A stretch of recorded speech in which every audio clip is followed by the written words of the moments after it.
Welcome to the stream! Fresh off TwitchCon. And it is time to play some Crusader Kings. I have been working on my beard. I hope you really enjoy it.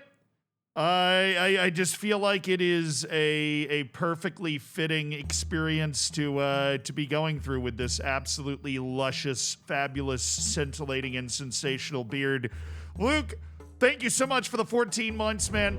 Tim, thank you for the 11 months. Thank you guys for supporting the stream. Corey, dude, thank you for the 7 months. Pongineer, thank you for the fat 19 months. Devorn with the Prime. Barber Streams Plus, thank you for the Prime. Behive, BlueTube, thank you guys for the Primes. Ugh. Excuse me. You like the braids? I feel like the braids really bring it together.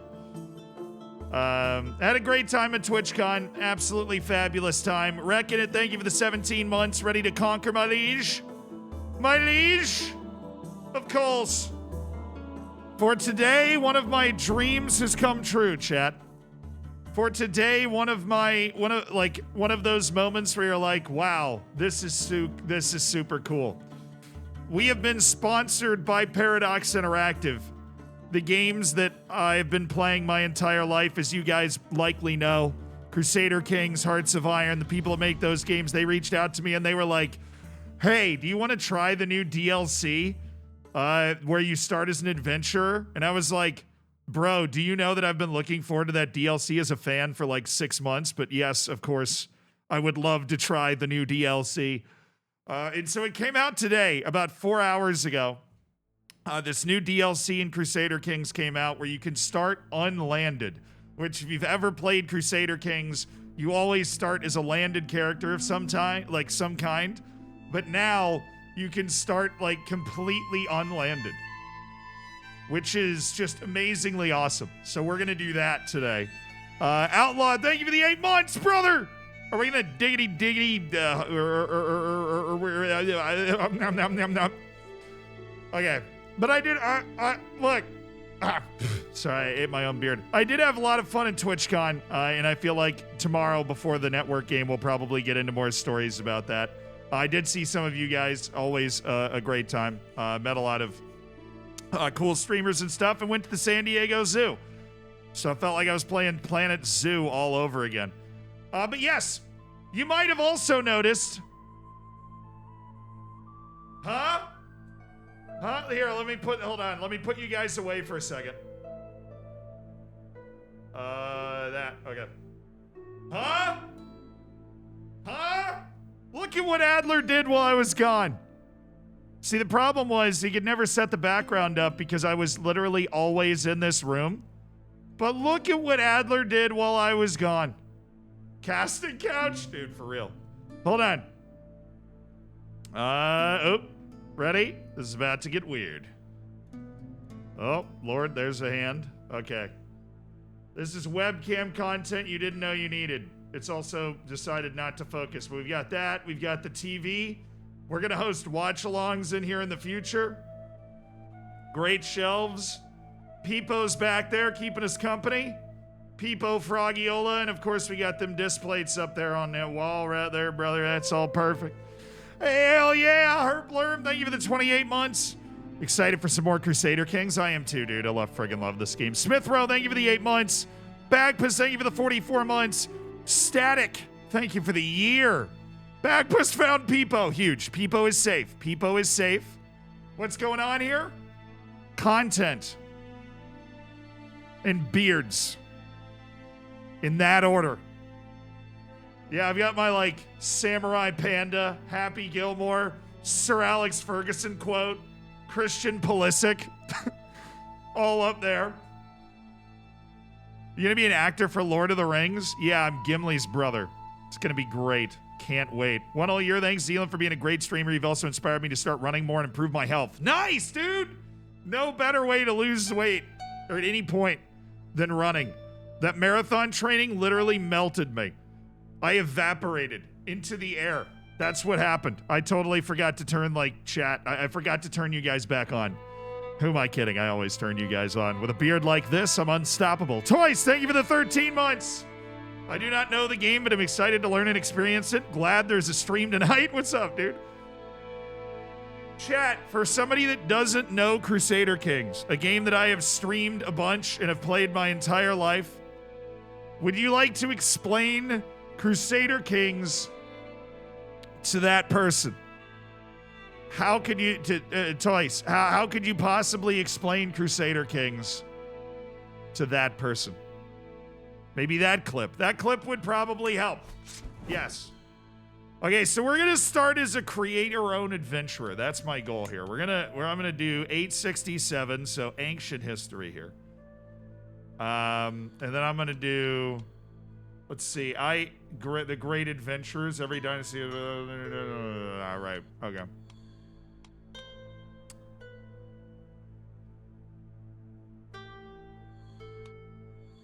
How do I get into the map? What, have I forgotten how to start a save in this freaking game? Play as any ruler or create? Yeah, there we go. Okay.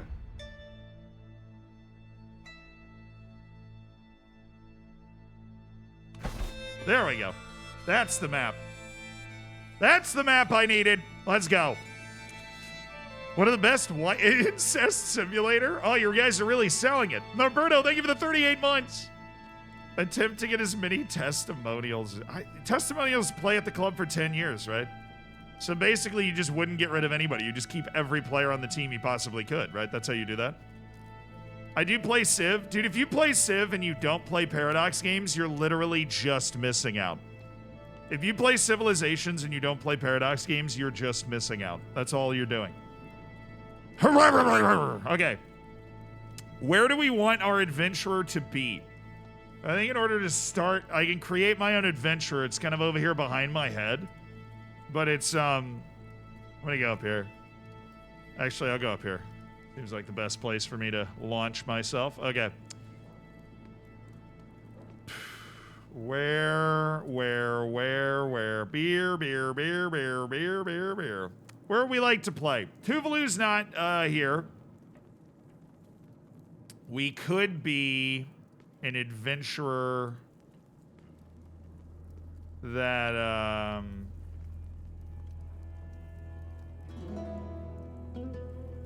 Djibouti.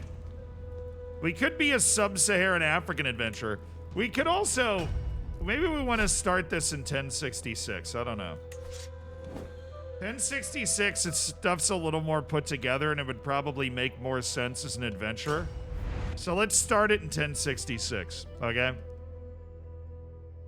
Why is China not on here? I mean, China is kind of, but also China wasn't like fully connected to the world that is, like initially Crusader Kings just kind of just, you know, and then they've really expanded it. I'd imagine if you gave them the choice of having China in the game or not, they'd put China in the game, but they also just kind of don't want to deal with that and like balancing that, and it just kind of feels like a nightmare. You know what I'm saying? Dude, what if okay, I mean, I realize this would be a little on brand for random character. No, but I have to be an adventurer, dude. If I click random character, I'm very likely not going to be an adventurer. What's the point of having the new DLC if I don't play as the player that the new DLC allows? You know what I mean? We can be a Viking and try and amass as much wealth as humanly possible. You know, that'd be a little on brand with the outfit I'm rocking right now. Hey, go McFly, thank you for the 41 months, man. Build a nation with San Marino. Yeah, well, you can't. Hey, that's cheating now. They're too good, dude. You got to find somebody worse. The Vikings! Ah! Ah! All right. I am going to be an adventurer from Scandinavia. As north will go.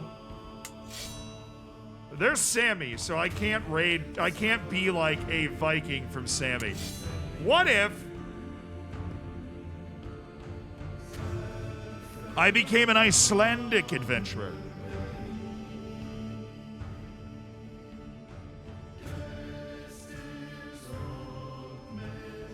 Shut the competition. Thank you for the 33 months.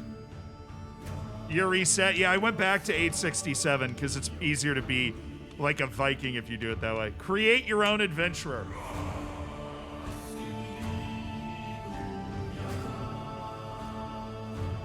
First name.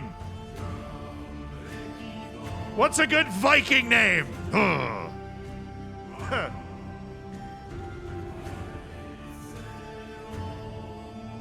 Thor.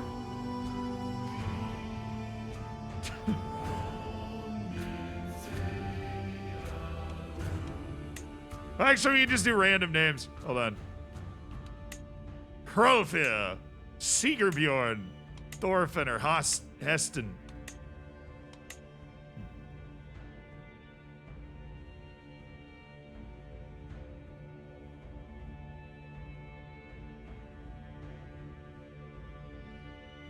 Dan. The mighty Viking! Dan! Huzzah! Choose faith. Huh. I don't think so. By the way, you don't have to do this if you've never played the game before. You can just start as all of the pre-made historical characters in the game. I just feel like it would be fun to do this. What religion am I?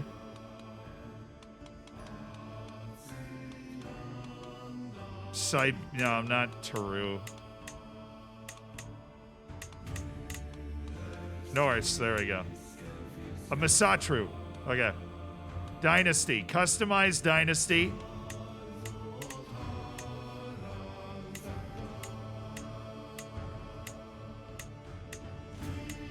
Stuttgart. Now we got to come up with this one.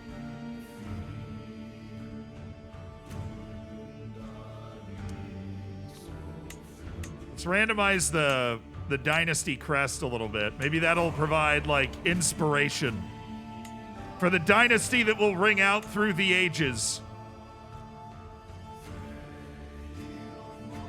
I don't hate that. It looks very runic.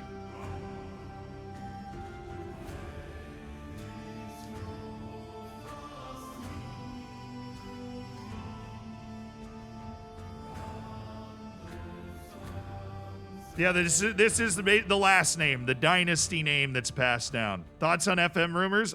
Dude, I was gone this weekend. I didn't hear any rumors. No,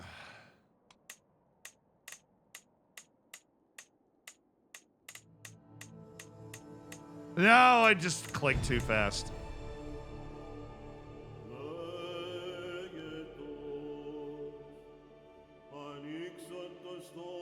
Torzilenson! That's what I'm going with. I wanted this letter in there because it's basically on our shield. The soft TH. Torzilenson. Ah!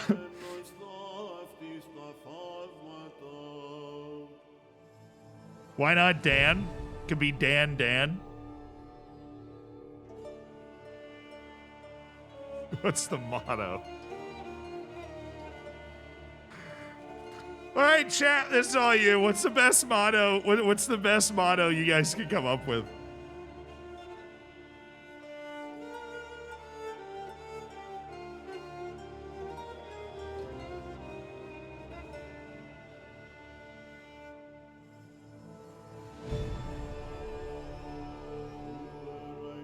The keeper of the loans.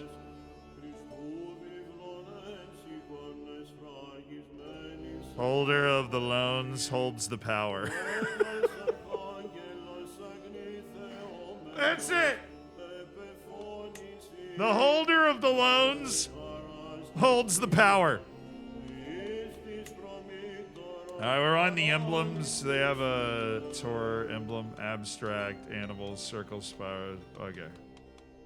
Writing.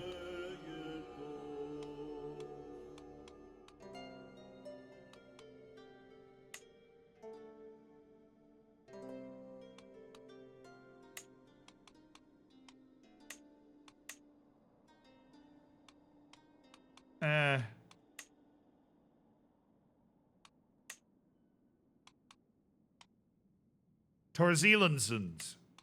The Torzilansons. It's, I mean, Dan Torzilanson. Why? Like, obviously, the family is called the Torzilansons. We put the thing on there, right?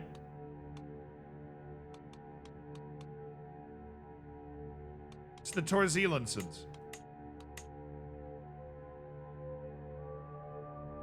Oh, I can't change the background in an adjusted mode. Okay. The holder of loans holds the power. And family Torzilanson. So, Dan Torzilanson. Cool. I am of the... we can't create our own faith in this thing. Culture? Scandinavian. Frankish, no. Guinean Uplander. Don't think I'm from Africa. Niger Delta. Syriac. Turkic. Okay. Bantu. Probably not.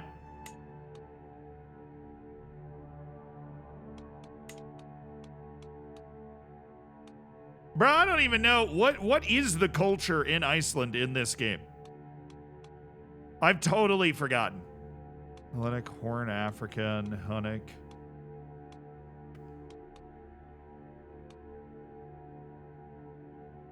Balto Finnic for sure. Oh, yeah, 100%. No, that's that's like Eastern Scandinavia. And assorted states. So Baltic, Lithuanian, Latgalian, no. We need... Tall, blonde, redheads with large beards. North Germanic, probably. That's a good guess. Yeah, Norse.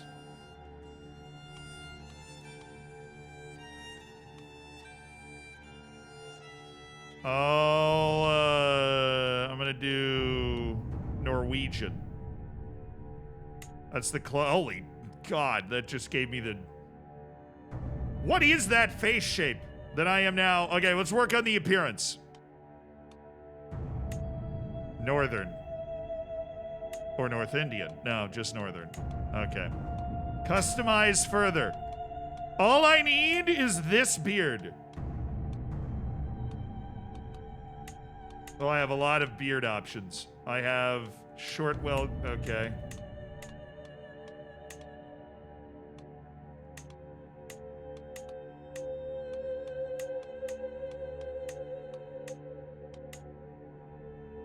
A cheeky afternoon Zed stream.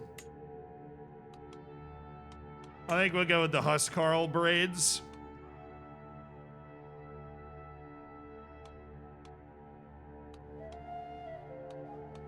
Actually, yeah. I'm gonna randomize the appearance up a little bit. So we get somebody that we feel like we can work with. Who is Dan Torzilanson? That looks like Dan Torzilanson. Okay, well then we go Huscarl braids. I feel like that's basically the same thing I was looking at before. You said what?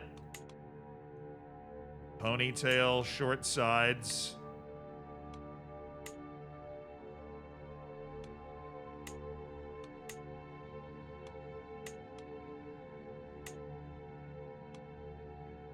Yeah, it looks like the dude from the show Vikings. I feel like I can work with that.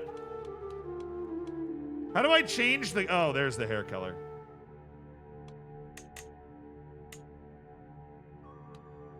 It's got to match my...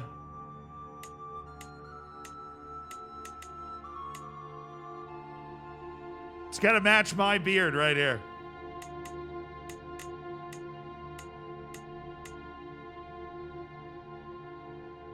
Ferocious. All right.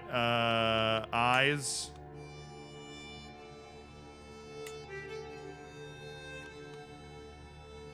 Man, and my eyebrows are really, eyebrow fullness. Thick, bro.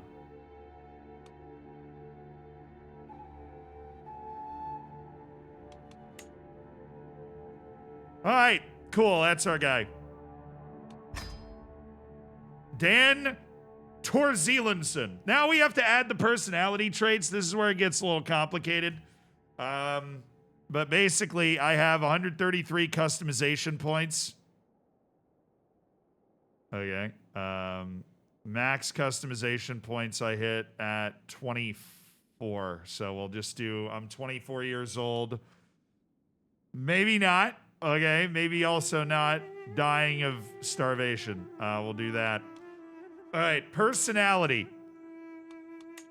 Now you spend points to get all of these, but personality, these are like base traits of your person, obviously. So we have trusting, which is good for diploma. You know, all of these have ridiculous bonuses. If you've never watched me play this game before. So like, let's say I go sadistic, +2 intrigue, +4 prowess, which is combat skill. Yeah, all that fun stuff.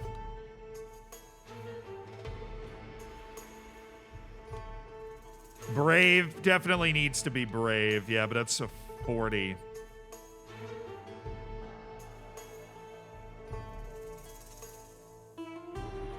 It also gives you a 100% likelihood of dying in battle, which makes this trait, in my opinion, not very good. I do not want to double my chances of dying in battle if I can help it.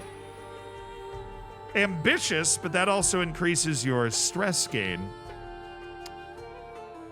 There are gives and, there are gives and takes and gives.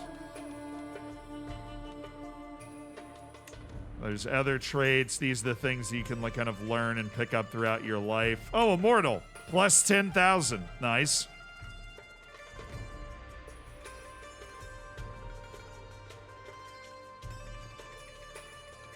Okay.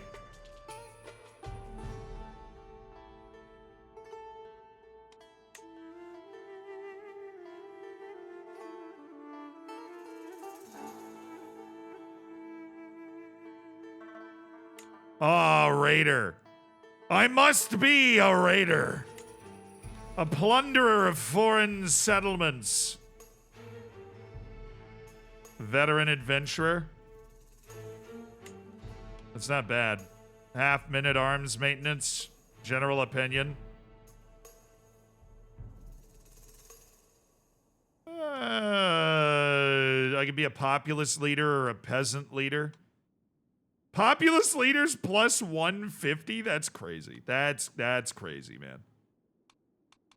That's crazy. I think Reaver is definitely something I want because I'm going to be raiding all over the point. Oh, I have a limit. Oh, yeah, I have a lot more points than I thought. I read it backwards. My bad. So I'm going to be Reaver. That increases my raid speed, and Raider, which increases my ability to raid, gives me more prestige per month, and makes me generally a better commander. Now, there's also, I can be Herculean. That would be, no, I want Genius. That makes you, like, God. +5 at everything. No, I can't do that, but I can do intelligent and handsome. All of those things. But then I can cancel some things out. I could be a leper. That gives me -20. I could be melancholic.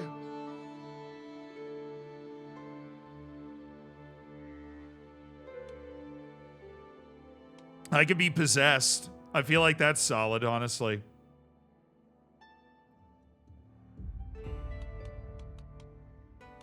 I mean, it was a little possessed when you're a Viking adventurer. It's totally, that's the point. Oh, Livy B, thank you for the Prime. Thanks for supporting the stream. Good to see you. Hope you got a nap in. Reese, thank you for the 53 months, dude. Connor, thank you for the 10 months. Sabretooth, thank you for the 16. I'll get Raider automatically. Oh, okay, never mind. Well, I can take that off then.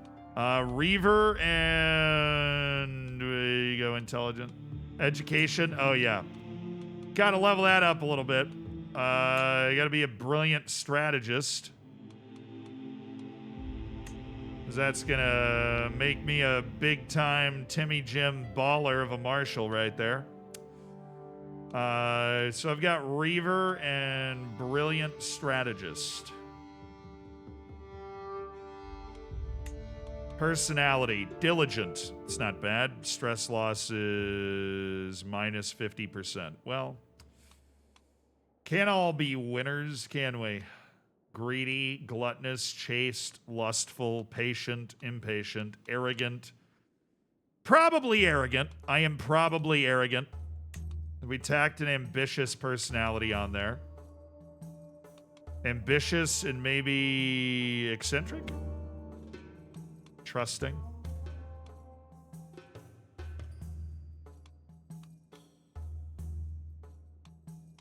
Shy.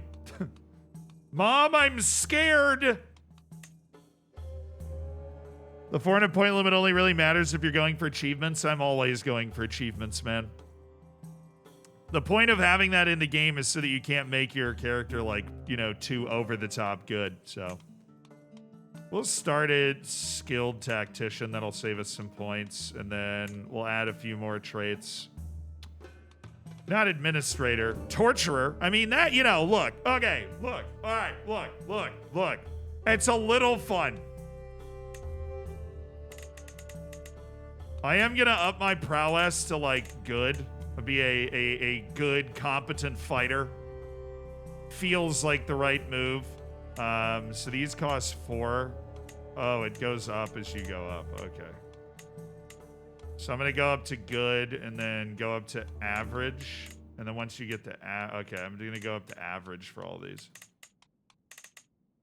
And then that leaves me with some points that maybe I can add some things to.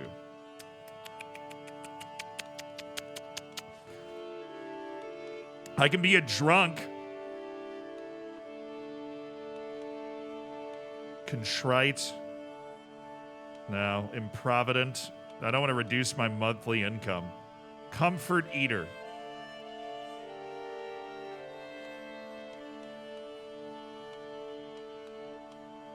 Journaler. Increase my learning. All right, I'm going to add melancholic. Minus 20, and then that's 7. No, that's stupid. That's stupid. You know, I'm just gonna be possessed. I'm just gonna be possessed. What's the worst that could happen? One-eyed is like actually a positive one. Disfigured. Oh. Gout-ridden. I could give myself cancer, so that would be sick. I could also make myself hideous.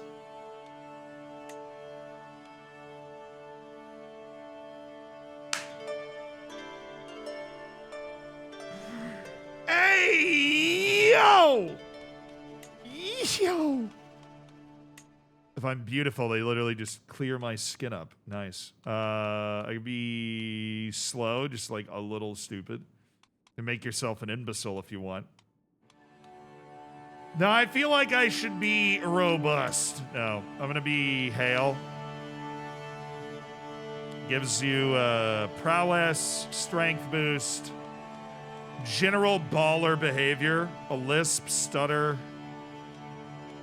hunchback. That'd be pretty sick. Giant.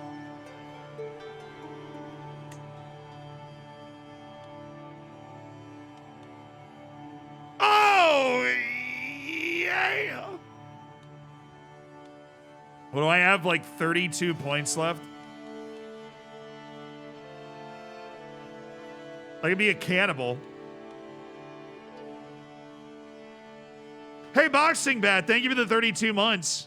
Can't believe it's that time of month again, dude. I'm glad I could help. Be a giant? Yeah, I'm going full giant.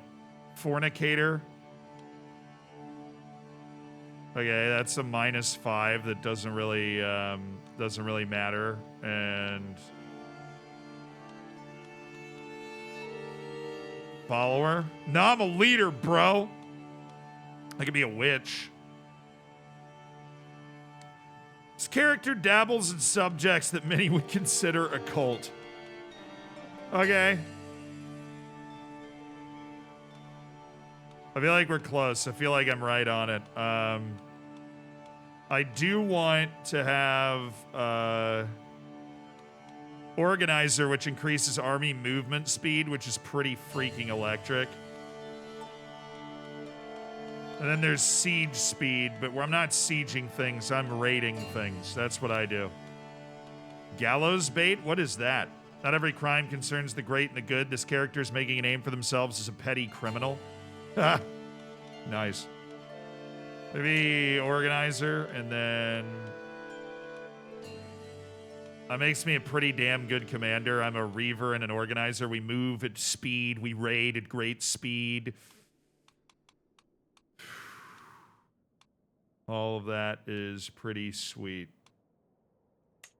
Yeah, I don't know if I'm going to go with Sid the Sloth here from Ice Age. I am possessed. So that is cool. I am also an excellent combat man. A truly terrific fighter. A man of combat, some might say.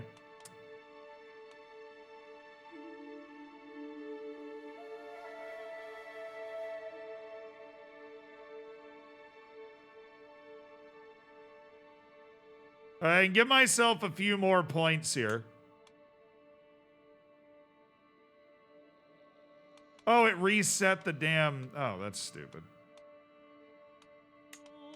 Why? Skilled Tactician. We've got our giant Dan Torzelenson. Organizer, Giant, Hale, Lunatic, Reaver, Ambitious, and Skilled Tactician. And you know what? We might just... Yeah, there we go. Burn the rest of the points on making me an exceptional marshal. An exceptional leader of men. We are ready to set sail. Dan Torzelenson the Giant, at 18 years of age. I have no idea how this adventuring thing works. Hold on. I'm going to save Dan Yeah, okay. Let's go. All right, we are in. Now, I am an adventurer, so I don't have any land. I have a camp in Vesterland. And I think... Oh, wait, no. Where's my camp? No. Oh, Landless rulers. Dan. Master Dan of the Companions of Odin. Yes, sorry, I haven't actually started the game yet. Go into the game rules, make sure everything's fine. Conquer frequency default, conquer's bonus. Default, conquer, Black Death circumstances, organic. It'll occur at a historically plausible date or scenario.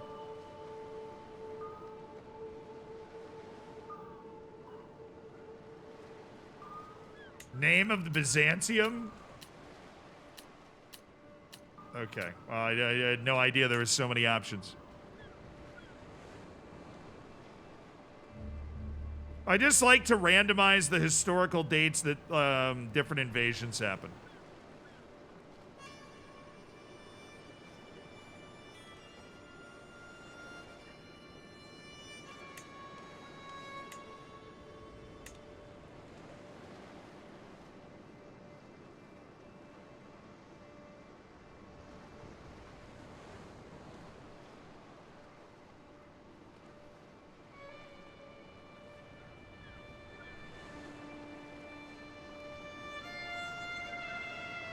Yeah, no, totally cool, dude. Yeah, sick. All right, sick, man. Yes. All right, Master Dan of the Companions of Odin.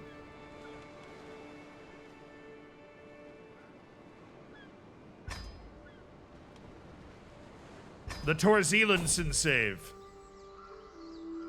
All right, we are in. The roads we walk, the path ahead stretches on and on, a lonely winding thread twining towards the distant horizon. My camp is quiet. Just a few scattered tents and pack animals yawning in the breeze. Strangers and hangers-on rise with the day, preparing for their morning chores with reluctance. Most are the miscellaneous chaff that flit in and out of a group on the road with each new settlement. Few faces catch my eye as ones I recognize, at least in more than passing.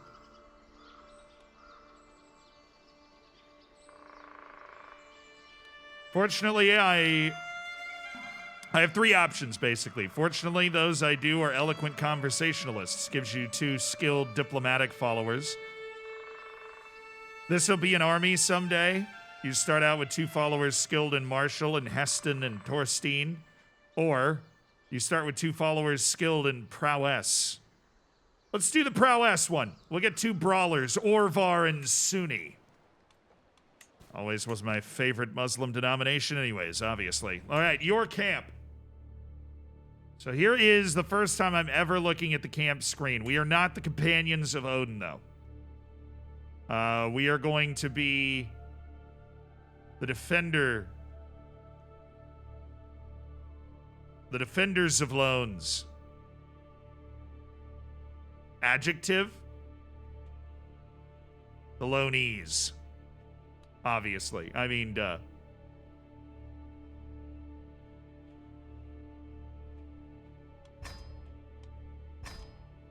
The defenders of loans. So the heart of the camp, a cluster of tightly packed tents around its leader's residence. Okay. Unlocked something called the second officer. Cool. I have 35 bucks. I've got 2,500 provisions. So the provision system is new. That is new. And I'm going to have to look. So I have my buildings overview, my roll of patrons, which I don't have any. My camp followers. Which should be, hey, huzzah! What you said. Major Milos, thank you for the 15 months. And JRicky, thank you for the 9 months. I appreciate it, brother. Knopfler Straits, that was painful. B. Tender Steak, thank you for the 42 months. I'm here to spread the gospel of our savior, Andy Dalton. Yeah, that was weird, wasn't it? How good are these guys at fighting? They're actually very good at fighting. Orvar, dude. One of my first 2 followers is named Orvar Longshanks. Oh, I am so conquering the world and such. I'm able to raid, right? How many guys do I have? Nobody. Great. Create a men-at-arms regiment. I need gold for that. I don't have any gold, and I'm not gaining any gold. So, okay. Gotta focus. I'm gonna figure this out. So, the Varangian veterans would be the men-at-arms that we could raise to fight for us. Scrape the barrel. Okay. Champions. I have 2 champions, Sunni and Orvar, who ride with me. That I basically have 2 troops, so it's not great. No lifestyle chosen. Obviously, we're going to focus on this. Doubles the effect of siege deployment. Finish the siege. Okay. Gallant. Probably not the direction I'm going to go.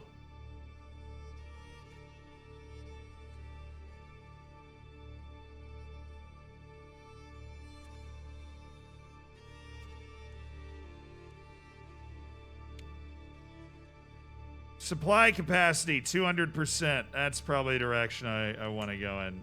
Valor is it's the only thing I can do right now. Okay.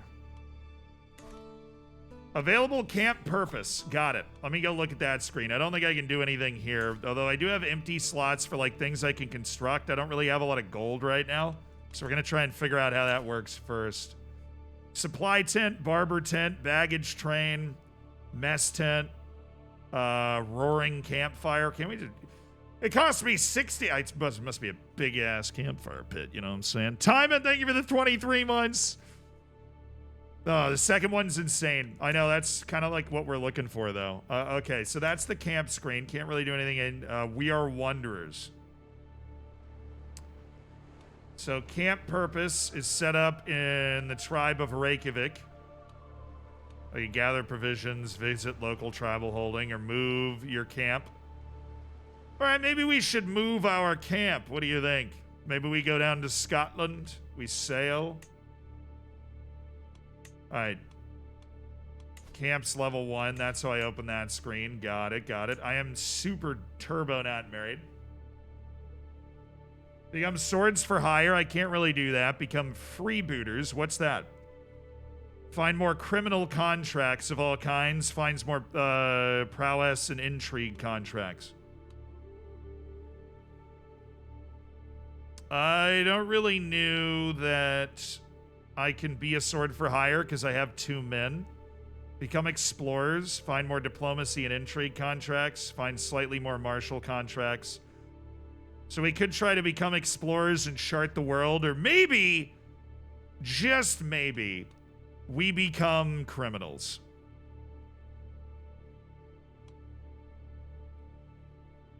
Maybe.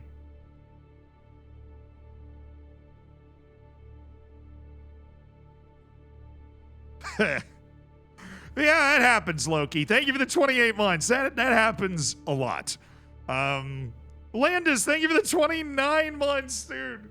Appreciate you guys supporting the stream. I know, they overhauled Byzantium in this update, too. I think we go swords for hire. Now, I realize we don't have any troops, but maybe that won't matter. Because prowess and martial's what I do. Maybe I can just command other troops, but I don't really have any men. I have 2. I have 2 men. I will die instantly upon the first battle. I have no heir. I got that. You may travel with your camp to find new contracts. This is a transport contract requiring you to travel to a distant county. Oh, I have a contract offer from Chiefess Author of Vesterland. That's going east. No, we're not. Pays you 127 gold. What's the point? A noble... Oh, this dude. This is so cool. This is so cool. A noble envoy of the chiefess needs protection from bandits and accidents and welcomes the aid of experienced travelers. Okay. Potential rewards. I get under 27 gold, 60 opinion of me, and I gain 150 prestige. And I get a weak hook if I succeed. If I don't succeed extraordinarily, I get 64 gold. And if I fail, nothing's really terrible. But a noble envoy of Chiefess Alter of Western Iceland, basically, has offered me a contract. And you know what? Oh, look at that. My old decision screen's super weird. You know what? I think I might take it. Now, I'm going to try and find, like, what corner do I normally play CK3 in? I don't know. Maybe if I button myself up into this corner, I can stay out of the way a little bit more. Okay. Because then you can see Dan Torzelenson in the bottom left corner just swaggering around, you know. I don't know what mods it works with, dude. It came out today, and I'm playing it without any mods on. So I don't know what mods it works with. That's the sort of thing that, you know, as a longtime modder myself, you kind of just have to hope that somebody puts a blog post up wherever you got the mod from, especially if it's a big, full overhaul. I don't know what the AGOT mod is, though. I actually, as much as I love modding games, I've never really modded Crusader Kings, although I know it can be awesome. All right, I'm going to take this contract. Since we have no idea what we're doing, we are totally going to take this contract to transport somebody. A delegation from Chief Desalder of Vesterland saunters through the flaps of my tent. Greetings, adventurer, speaks an envoy. Many are the roads of this world and treacherous. If you work for Vesterland, my liege will pay well for your expertise. I, Torstein, am a loyal servant of the chiefess. It is her words I must carry to Ostfirter in the hall of the chieftain Garter. I'm guessing that's Eastern Iceland. That would be, that it is. I recognize the badge. Okay, so we're just sending a message across Iceland. Guide me, protect me, and entrust my missive does not fall prey to prying eyes.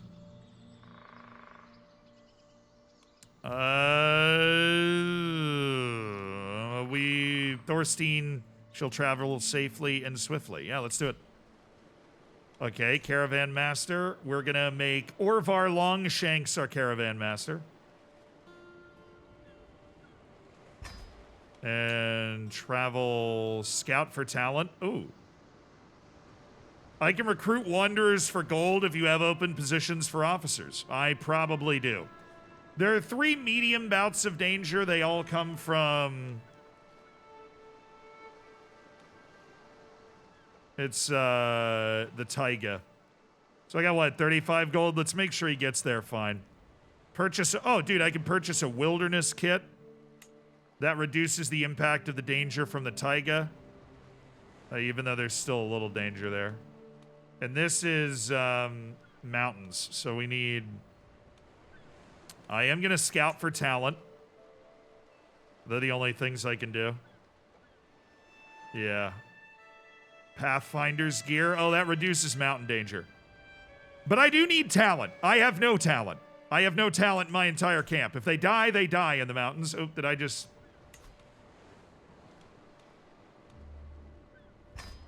Yeah, I didn't confirm it. Oops. Purchase wilderness kit. Scout for talent. That's all I can do. Customize route. No, I don't think there's any way to get there without hitting the mountains. So we're just going to walk across northern Iceland. And it's going to be pretty sick. And Orvar Longshanks will help lead the way here. Onward, lads! We're on the move! Please don't get attacked. We are guiding a messenger across Iceland. Okay. All right. The chiefdom of Ulsterland in eastern Iceland. Seems all right with me. Follower adopted by a cat. Oh, I like the way that was worded. The follower was adopted by a cat. Bills, thank you for the prime. Welcome to the Hammers, dude. First time in a CK3 stream, wasn't expecting that face cam. I'm an Icelandic adventurer. I am brought before Chieftain Garter himself. You have come at my acquaintance Chieftain Arter's behest. Know on what business? Thorstein steps forward. Worthy Chieftain! I speak for Chieftain's honor of Vesterland! But the message I bear is fit for your ears alone. We shall speak in my chambers. Master Dan, your service is noted. You may remain as a guest in my tribe. Thank you. Head back to my camp. Thank you. I don't want to move here. I just want the money that you offered. I should head back to my camp. I have succeeded. I have succeeded. That is wonderful. I excelled at a contract, and I can make a request for a men-at-arms regiment to rent a night or to arrange a marriage. Huh. Probably I just make a request for a men-at-arms regiment. That'll make me a bit of a baller, I think. Well, that was pretty easy to pick up the cash. I'm going to go back to my camp. Well, pause things up a little bit. Looks like I can build, a supply tent or... What are any of these things? Size of men-at-arms regiments can go up +1. Night effectiveness, 5%. Men-at-arms damage, 4%. A camp perimeter enables the forward scouts travel operation. Okay, that's cool. That's cool, bro. That's cool. That's cool. Costs 200 gold to move up to pavilion level 2. Okay. Yeah, I probably just want to get some men. I'm not going to lie. I should probably just get, like, in a unit of men.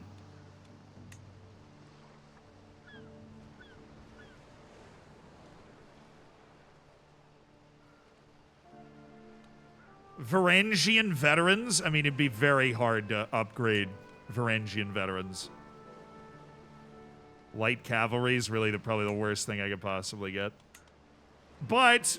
100 Varangian veterans makes me a bit of a problem for people to have to deal with. And we get territory bonuses in hills, plains, farmland, harsh, and normal winters. I only can have one men-at-arms regiment, too. That's the only thing I'm allowed to have. I've started as unlanded, yeah. It's the new DLC. It's awesome. Yeah, I know you have to pay them monthly. Like, I won't make money.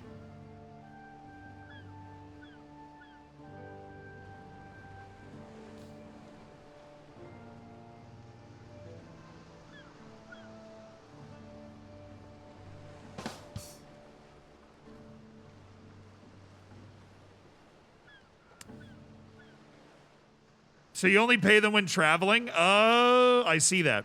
Cost traveled per traveled barony is 3 provision. I have 2,500, so we're gonna go with some Varangians.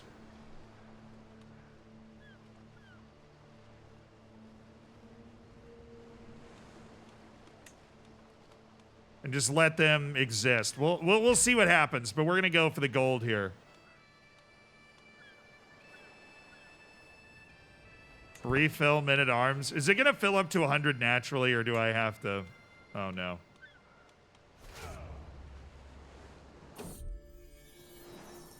I gaze down sadly at my meal. A barely ripe apple stands out as the most appealing of the fare. There is no shortage of food at camp, but the variety is lacking. Wilting vegetables we have plenty of, but I could really do with some meat. Sunni leaps to his feet, bow in hand, reaching for a quiver. I've had enough of this. These may be Chief Desalder's lands, but I'm sure she can spare the merest trimmings of their fat. No poaching without permission. 29% chance of success. I'm not the best diplomat. 50% chance that I have to pay for the right to hunt. Go fast and silently. 93% chance Sunni just succeeds in the hunt. So you know what? We could just do that. Although I don't think there's really a point. Okay. Go fast and go silently. Yeah, baby!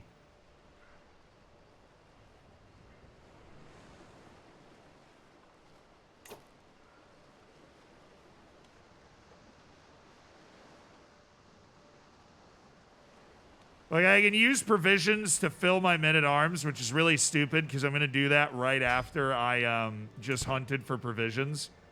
But I now have 100 Varangians. Oh, there's a contract. Mug wealthy citizenry? Come on, yes.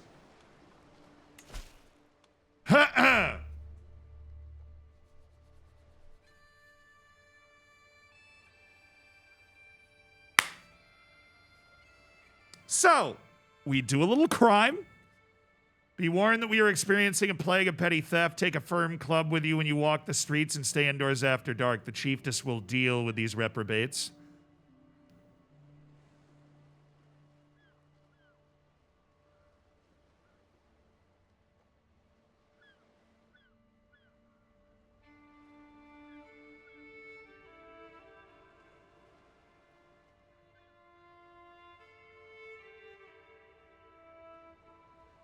Yeah, I'm not super worried about the provisions. I saw I can basically spend time like harvesting provisions when I kind of dock in a new land.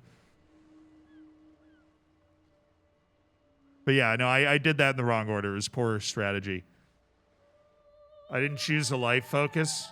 No, I don't have a player error, and I have available camp purposes. But we're doing a little crime. So I think this contract is being given to me against Chief Desalter to try and like mug them, basically.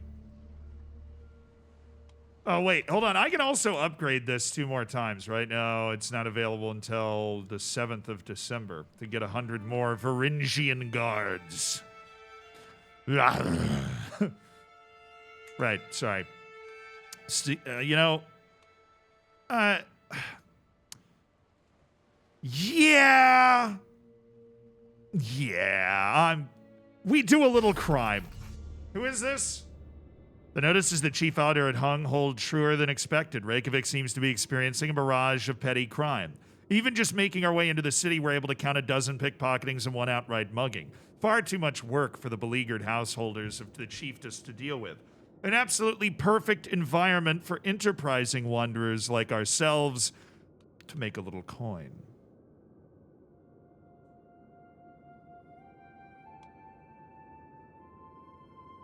Okay, so I can... Sooner we're done here, the sooner we're back on the road. So that can get us out quickly. Higher focus on secrecy. No slip-ups, any of you. Or you could just do remember we're here to earn, which is focusing on money. Yeah, we're here to earn, baby. Remember, we're here to earn. That's oh, hell yeah, dude. Oh, I don't have enough agents, do I?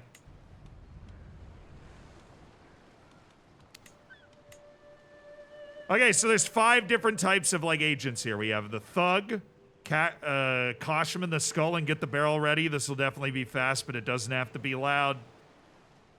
Okay, and then the outcast. An outcast can be a great insider. After all, who questions why a wretch languishes in the shadows or how a beggar chooses which window to wait under? A footpad, which is a purse, a throat, a groin. There's a lot of things you can take a knife to in the back alley if you pick your moment right. Okay. And a lookout. A set of hands to do the dirty work is no good without a pair of eyes to watch them. So Orvar Longshanks is an absolutely brilliant lookout, so we're going to add him as a lookout. He gets a total contribution that is quite high, and then Suni the Mad is going to be a footpad, as that is what he is best at, and he is going to hang out in the alley and rob people. And 41 days until next phase, 50% secrecy. Oh, in the meantime, I can make a request to rent a night. Oh, I can rent them for 5 years. What about a marriage? I probably should get married at some point. Don't really need to make a request for provisions, but... okay. So we have our scheme. It looks like it's set up. I don't have enough dudes to be able to actually execute this scheme properly, but we're going to try it. I've never done this before. So conclude contract. This is the new, like, scheme system in the game, so I'm actually seeing this for the first time. They added this with the update.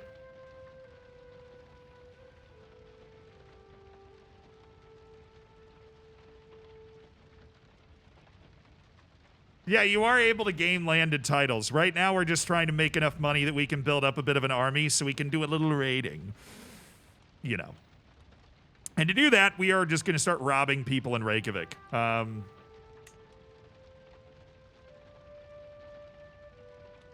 Why can't I continue?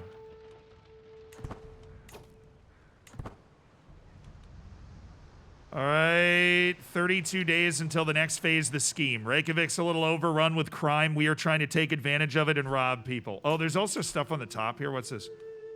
Redouble guards.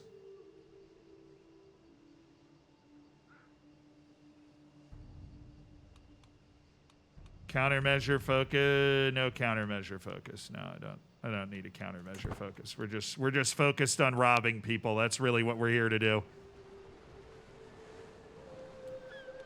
We've got Orvar on lookout, and Suni is doing the actual robbing, which is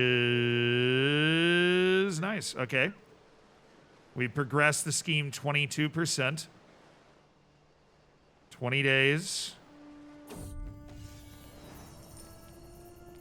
Oh, something else is happening. Scouting ahead of the camp, I come across a ramshackle collection of traders. They're gathered around some large, old, and ruined buildings. The remaining ones, in good condition, have been occupied by the merchants. Their wares are fairly standard. Food, mostly, being on a well-traveled road that would no doubt attract many purchasers. Yet my eye is drawn inexorably towards the gray, pockmarked walls of the ruins. So magnificent they are. The merchants occupy merely the outskirts, but its dilapidated heart remains untouched. Well, let's try my luck in those ruins. Yep. Let's do that. Oh, hello! The endless clash of metal on metal, the chafing of armor, the sting of sweat. It's a dance that is as familiar as it is exhausting. To heft my axe, attack, dodge, defend, and repeat. Maybe it would do me good to practice my skills. So I thought I found something. Me and my trusted axe, or let's end the monotony, hand me another weapon. Respected expert gives me +2 prowess. Yeah, let's just do that. I don't think I found anything in the ruins, chat. That's unfortunate. We were hoping. New DLC worth it? I'm just getting into it. I'm an easy guy to please. I think it's cool. When I heard that they were going to allow you to be unlanded, I was like, great. I don't know how it plays over a super long time, but it's definitely immersed me in the short term. You got a sword? Wait, really?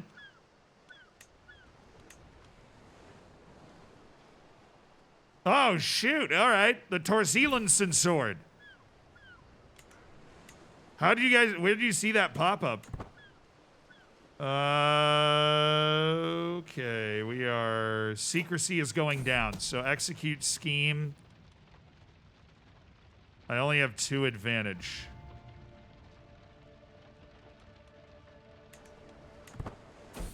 There's a breach. No! The existence of my plot to prey on citizens has been discovered. My involvement's not yet known. This will make it a lot more difficult to bring my plans to fruition. Yeah, obviously. What is the lookout even doing, man? So 1 out of 5 breaches. I'm assuming once it gets to 5, we're not in a good spot.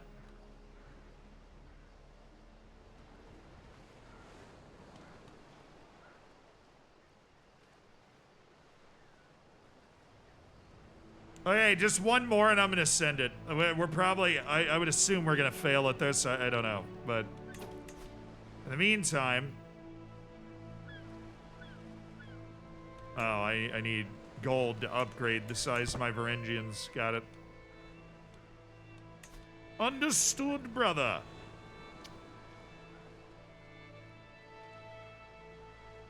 Allow me to rob you. Just let it happen. We're just doing a little crime. All right, we're at 5. I can execute the scheme. 30% success chance. Oh, that's terrible, though, isn't it? All right. We will... I had no idea robbing people took so much time.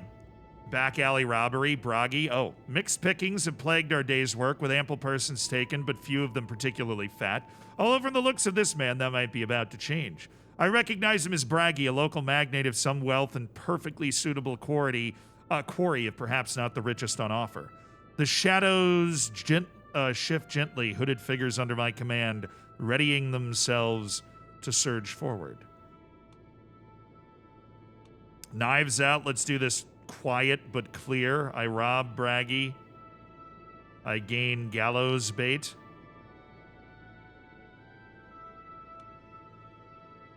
Okay, I could shadow him and cut his purse quietly, but my intrigue sucks. Sunni, show him true fear. I could try and intimidate him. I have a 91% chance of success here, so I'm going to do that. Thank you. He now holds a grudge against me, which makes sense. And I am now officially a gallows bait.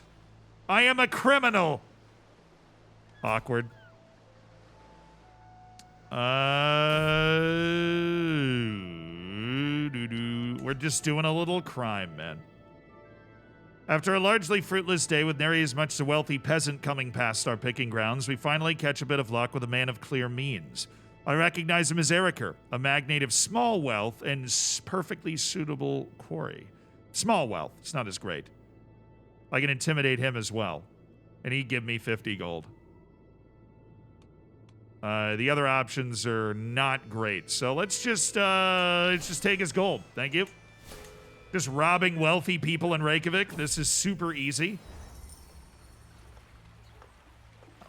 There's a lot of events that go on in this whole process. This is quite cool.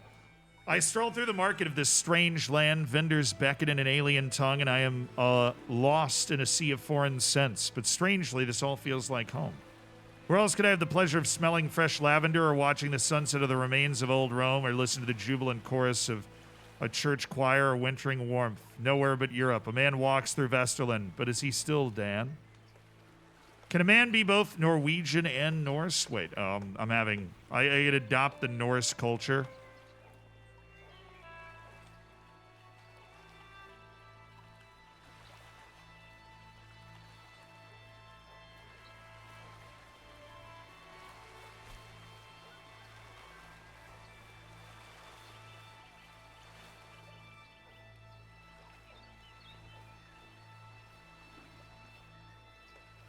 Yeah, because I'm not in Norwegian land, I'm in Norse land.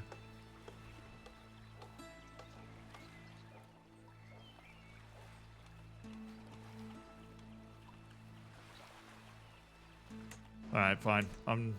Boom. Yeah, working on it. Alright, we're gonna increase the side of our Varangian guard and then refill our men-at-arms with provisions. Meanwhile, I'm now learning some of the mechanics. I have 200 Varangian guards under my command. Well provisioned. After a largely fruitless day, oh, somebody's come by. Toki, another local magnate, has come walking by. Well, guess what? Your money is mine, bro. Give me the gold, man. I am gonna be one hell of a bandit, I think. We're just robbing everybody out here. And we've got men. We've got dudes. I've not played the AGOT mod, no. Jellico, thank you for the 54 months. Wow. Lifestyle? I thought I had a... I do have my lifestyle. It's Valor. I'm focused on developing my martial skills to one day be a glorious and prominent commander. Meanwhile, we are at 8. You're outrageous. What do you mean, man? Without friends or protection, I am interrupted from my stroll near my pavilion by the approach of a nervous stranger, a man who introduces himself as Shmuel. Well, first of all, you're gonna need a new name. I mean, what is that? It's clearly an alien to Vesterland. Yeah, well, obviously. Look at, this is, well, you can't see Shmuel. I'm in the way of Shmuel. This is Shmuel. Okay, that is Shmuel. I think maybe bottom right's where I should be here, but that is Shmuel. He's quite smart. Jewish dude. I don't know how he ended up here. Lord, you and I both know these lands have no truck with those who worship differently from the lords and ladies. He pauses, steeling himself for a clearly expected rejection. I understand if you've already too many people to care for, but if you have me, I'll serve you loyally all of your days. Could help him be gone, vagabond. You know what? This guy has something that I do not have. Brains. We need him. Of course, Shmuel. Welcome to my camp, brother. Camp followers. Personal physician. Oh, I didn't even check this freaking page, dude. I don't know what I'm doing. Sunni the Mad. Our caravan master should be. Let's see if it can be. Well, Shmuel's not particular. What are you good at, Shmuel? I don't know. The second, the most trusted officer at camp. Okay. Oh, I was still advancing on accident. A shadow at court. Truly, it is a blessing to have someone like Orvar involved in our contract, someone able to advance our goals in a number of ways, simply waiting for direction. An enviable combination of skill, access, and proximity to Chief Disouter provides us with a variety of options on how to exploit. Agents at the Heart gives me +1 scheme growth. Mug Wealthy Agents of the Mind gives base chance success. Okay, Agents at the Eyes, +15% secrecy. I could just gain 2 advantage as well. I think that might be the goal here. This opens some doors for us. Let's go with Agents of the Heart. Subtle gains are always best. Is there a place that's measuring scheme growth? I don't know.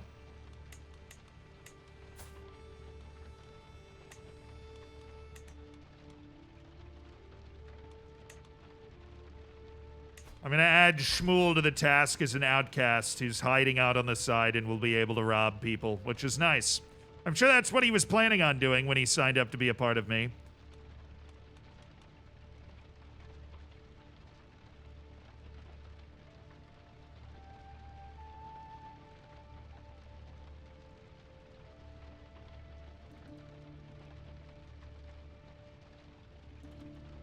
I'm going to try subtle gains are always best.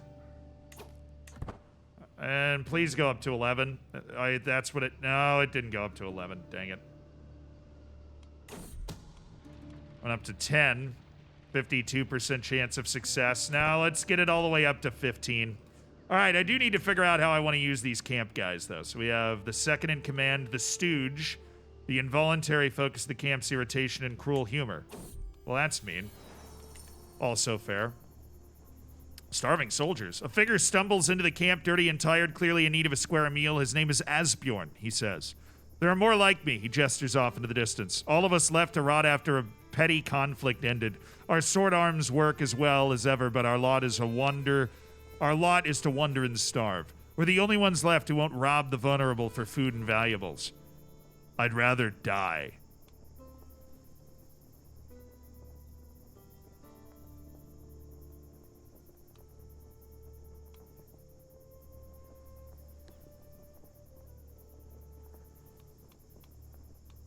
We could use another blade. Wait, he's honorable, though. That might be a problem. He's compassionate.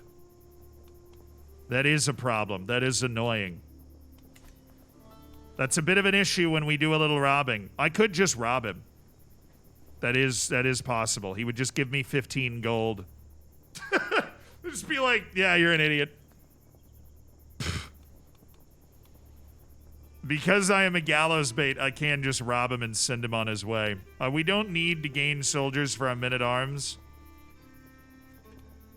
But we could add him as a champion, and I think that's valuable because we don't have a lot of guys in our camp. So we could use, we really could use another blade. We'll see if he starts making a fuss about all this. So there's no cost to appointing him. But I can appoint 2 bodyguards. Sunni the Mad and Asbjorn are my 2 bodyguards.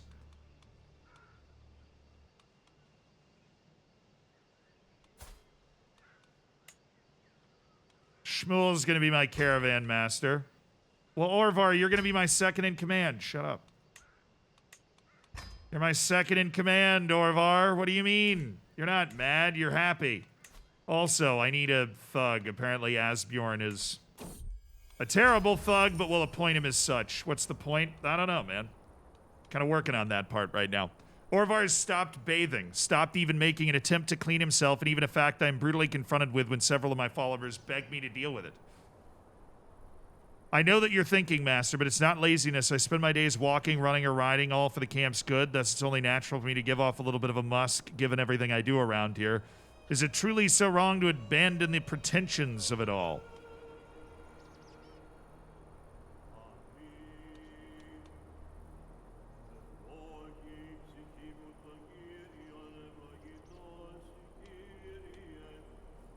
You make a good point.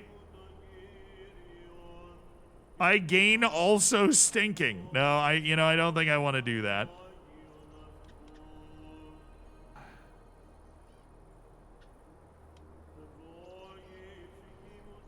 You know what, Orvar, if you want to smell like garbage, fine.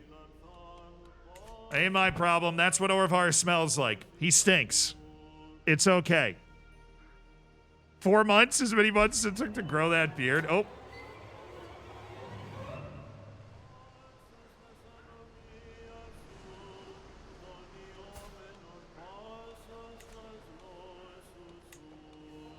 Scheme breach. Oh no.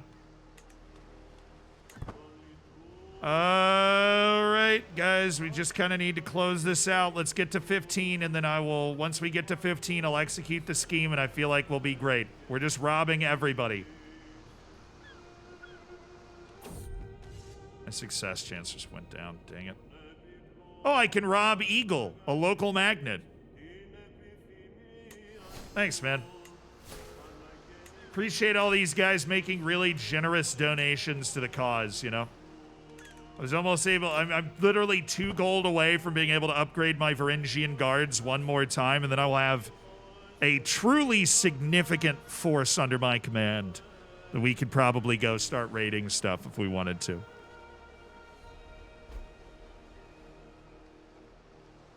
Follower games Shmuel gained the nickname Shmuel the Shy. Come on, Shmuel. It's not that bad, man. Why does Asbjorn hate me? Force me to help him commit crimes. Yeah, okay, so this is gonna be... Asbjorn's gonna be a problem eventually. He has a conscience. It's a dangerous thing, man. Oh, the friggin' success chance, dude. It's at 48%.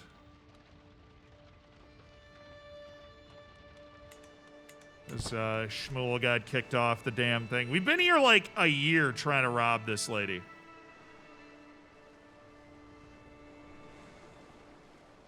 We're at 17. I'll just get it all the way up to 20 and launch it.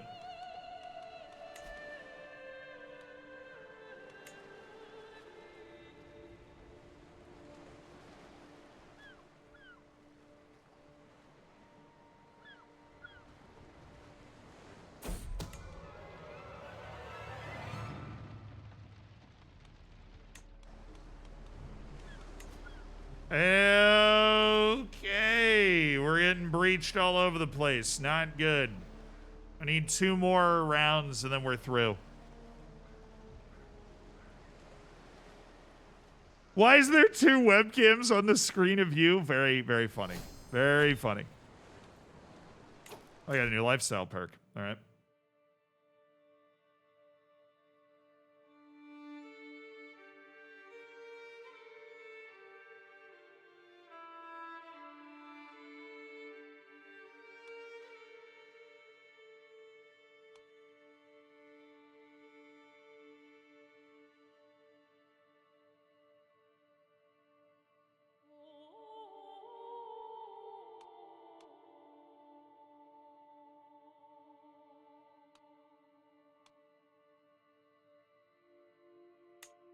I have exactly what I'm going for, which is living off the land. That is what I'm working my way. I love living off the land. Doubles your supply capacity. It's crazy good.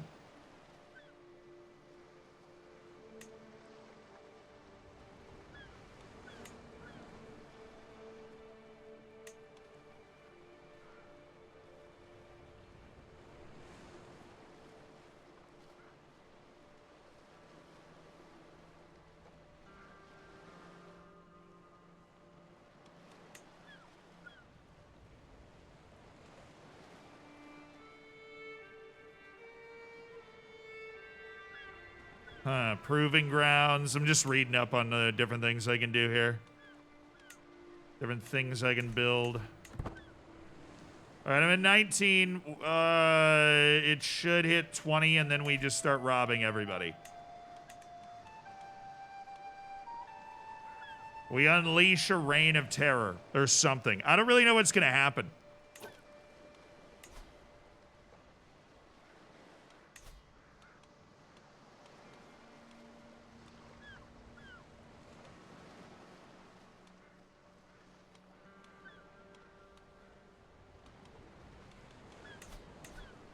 Yeah, I really should look around more.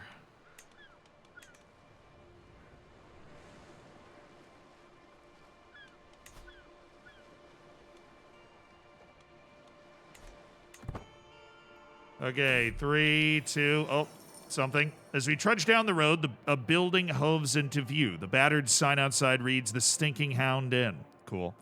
No luck here tonight. We barely got room for our current lodgers, let alone anyone new. Inside, the innkeeper shakes his head dismissively, especially not you ragtag types.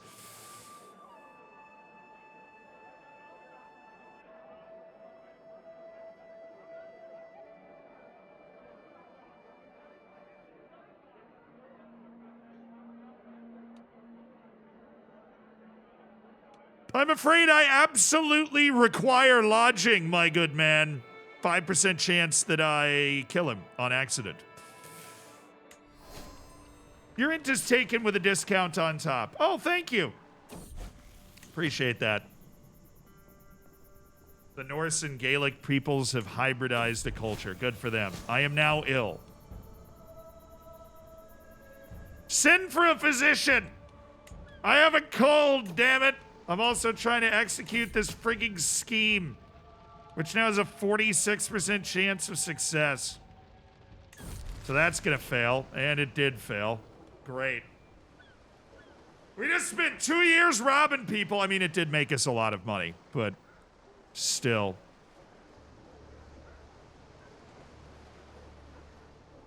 All right, we'll find better pickings elsewhere. And she, yeah, she likes me, obviously. It's totally fine. Scheme ended. We failed. All right, meanwhile, a physician. Toki's aptitude is good. Yeah, pay the 50 gold, man. Pay the 50 gold, get in here. Do no more than what is necessary, and we reduced our disease symptoms. So I'm doing okay. Just a little sick. Feeling a little under the weather, but we do have a new member of our camp. Personal physician Toki. He did... Oh. No, it's one of the guys I robbed.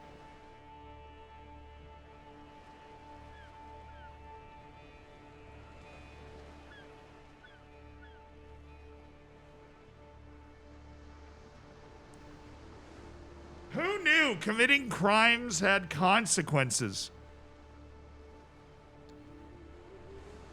I didn't.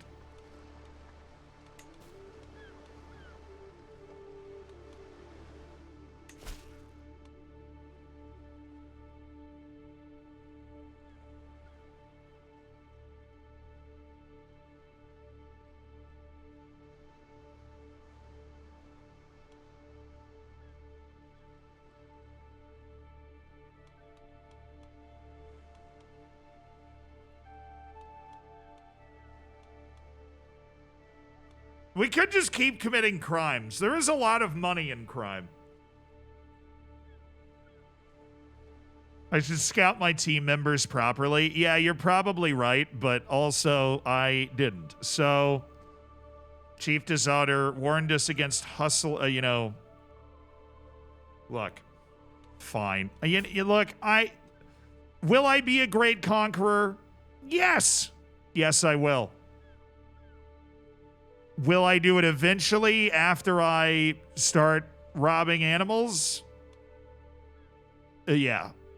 Yeah, yeah.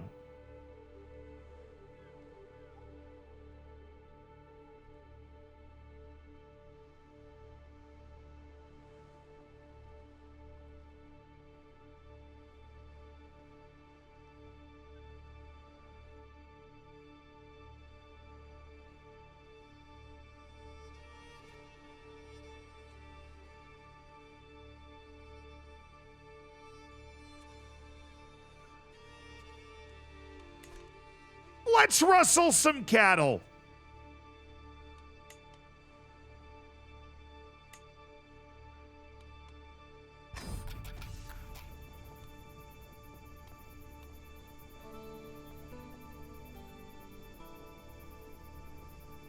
There's an art to stealing animals en masse. You need to know where you'll be taking them. You can't be subtle, but you have to look like you belong. And when you meet resistance, brutality needs to be swift. The risk of stampede or even just losing control of the herd otherwise endangers the whole endeavor.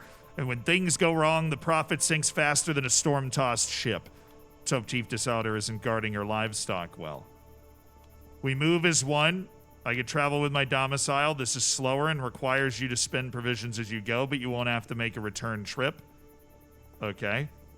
To complete the contract, complete a prowess martial stewardship challenge at each destination. You will have to test the aptitude of the best. Your head groom, kennel master, spoils officer instead. To succeed, win every challenge for an exceptional success. Win more than half the challenges for success. Okay. Traveling to Vesterland, then to Suderland. Let's do that. We move as one.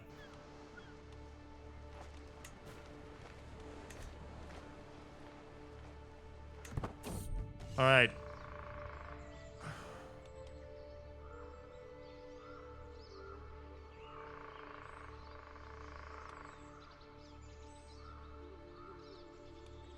Between the rugged pines of Vesterland, my forces fan out, seeking vulnerable herds of goats to drive back to our roving camp. Up until now, the pickings have been somewhat sparse. Resistance too fierce to gather any significant numbers of stolen animals. At long last, though, we have happened across poorly defended farmsteads with ample herds to their name. Now comes the time for violence.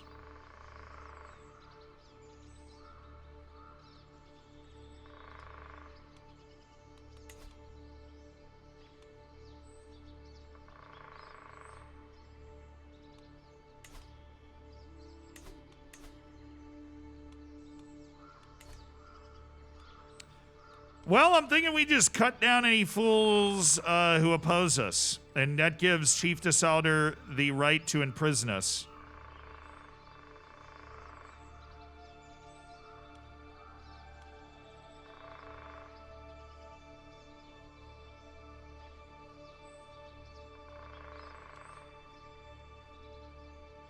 Yeah, I think I'm quite the fighter, so I'll just show up and start just massacring people.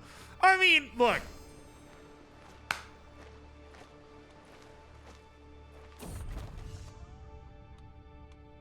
Turns out I can be imprisoned. So, Our nightly raid carries us deep into the plains of Suderland, seeking valuable herds of goats to drive back to our roving camp. Up until now, the pickings have been slim, but now we've found those farmsteads. Now comes the time for violence. Yeah, I'm fairly violent, so let's just go ahead and pull that one off as well. Wow. Very easy to rustle cattle when you're an incredible fighter.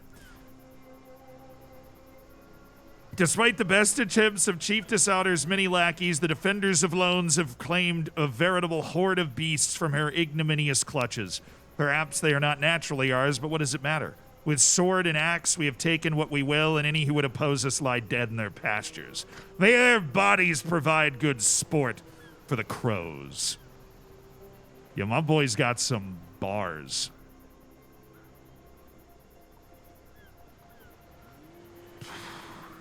My boy's got some bars. We also just made a boatload of cash.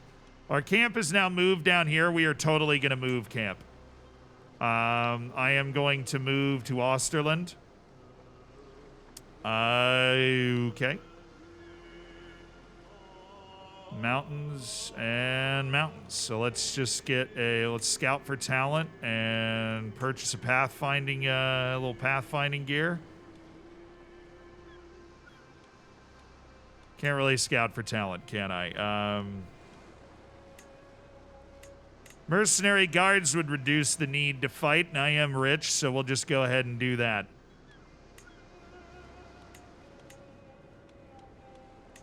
Pathfinder gear and mercenary guards. That'll cost 468 provisions, but I'll be fine. Captain Thorbrandir is the mercenary captain that's going to help come fight with us here. I am also going to use the rest of my money, which would be 120 gold to upgrade, and then we have plenty of provisions to... I'll do that after we get there, because I think it'll cost me more provisions to travel if I increase the number of Varangian guards I have.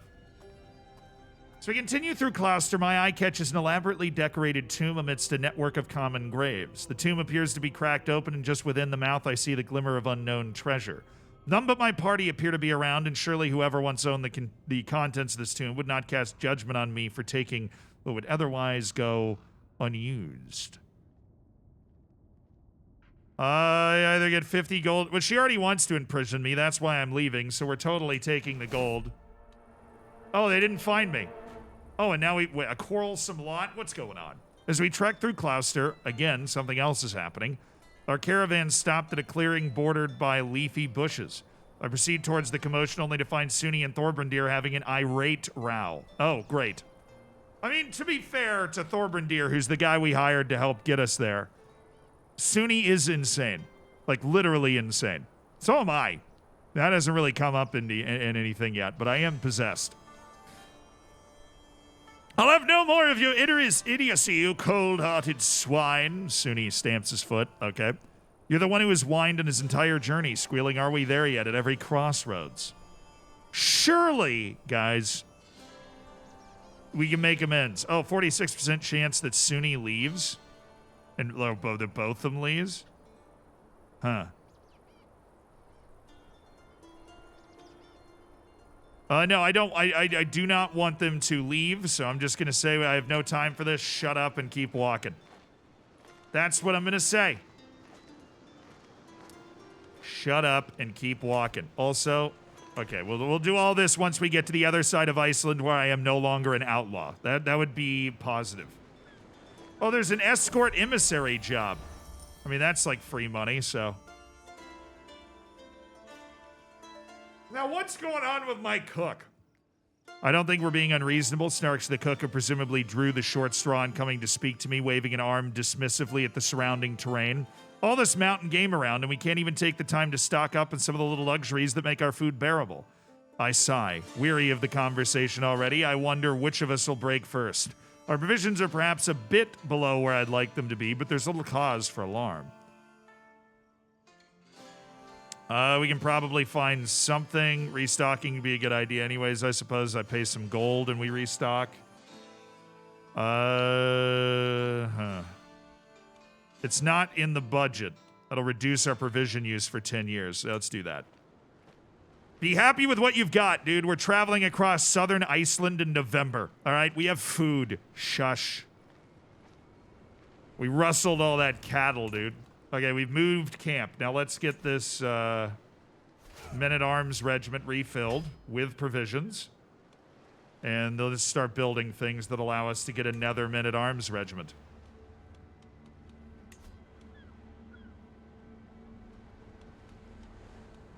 Which would be roaring campfires.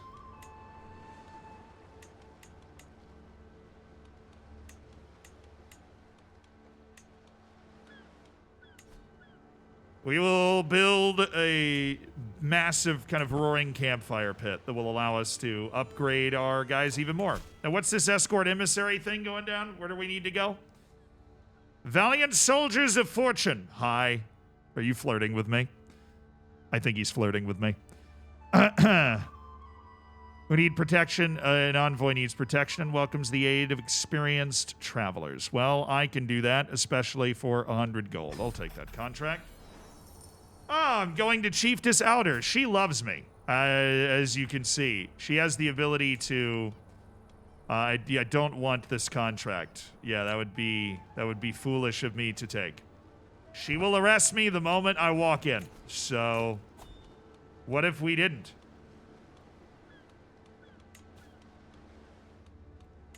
Okay, I think I'm actually settled in for kind of the first time.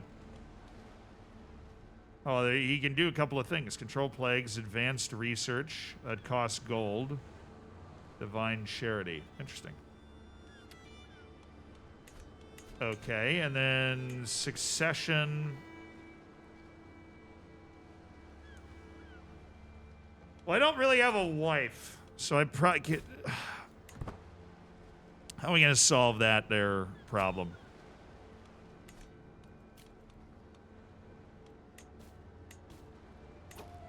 Probably need to leave.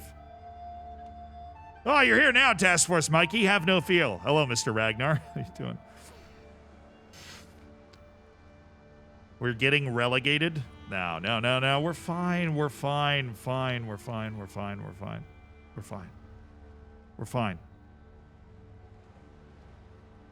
We probably need to get off Iceland, though. He's just going to ask me to take stuff back and forth and then rob people. That's all he's going to ask me.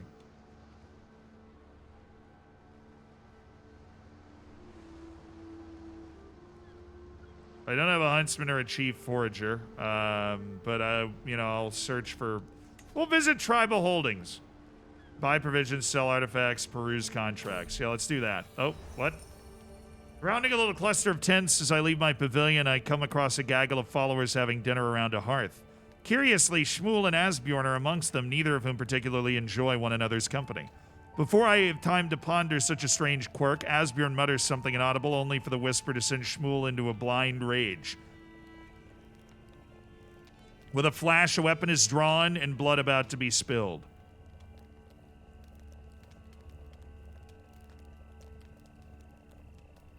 Shmuel and Asbjorn can duel to the death.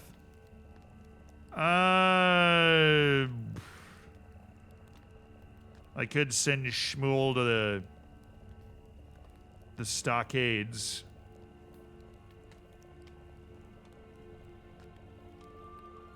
Shmuel the shy is a bit of an idiot. We'll just send him to the stockades. No brawling like that. Oh no. He's very stockaded. I didn't know that can I bring him back? Negotiate release. Like, a demand is conversion.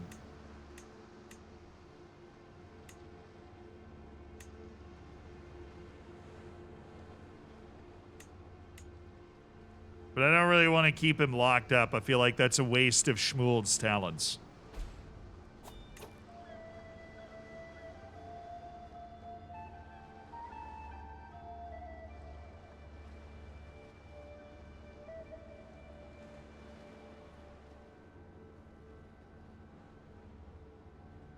He died.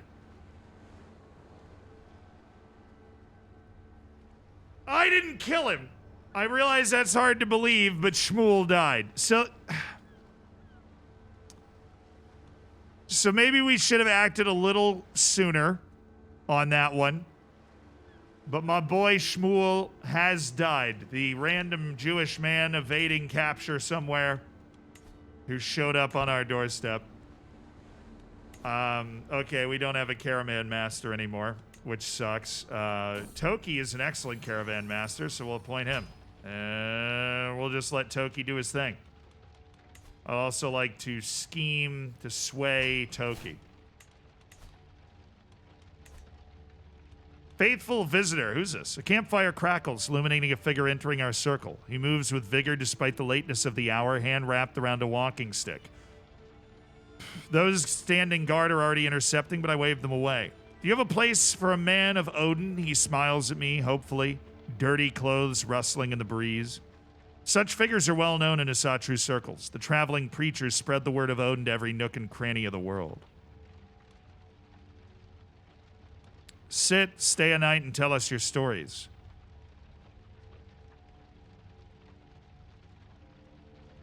We could do with a man of such worldliness.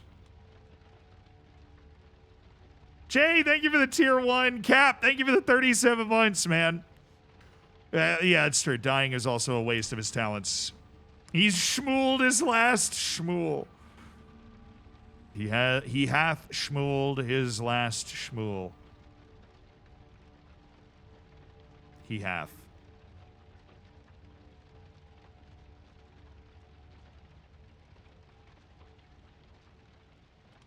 I can have him tell us our story. He's 65, so he's gonna die soon. Might as well just get his stories and we'll go from there. I'm still sick. I want to heal up before I go anywhere. We can do a little camp revelry. Small camp celebration. Yeah, let's do that. That'll help me heal, right? That's totally gonna help me heal. Guest of honor. Chieftain Garter of Australand will be my guest of honor.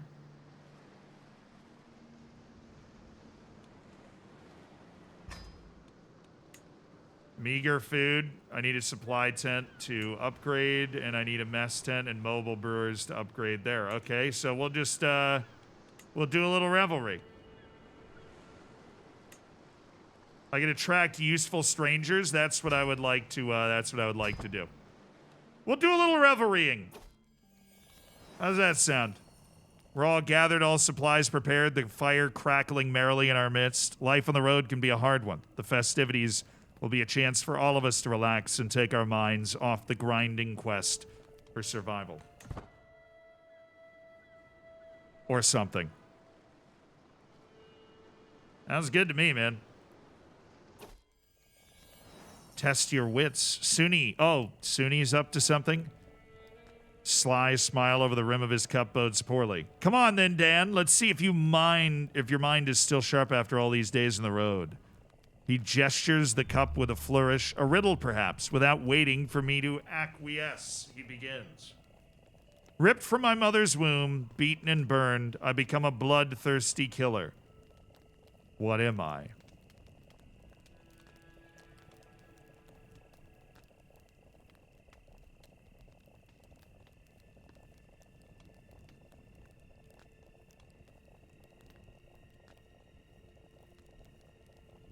One, in real life, I totally don't actually know the answer. Scouts, thank you for the 4 months.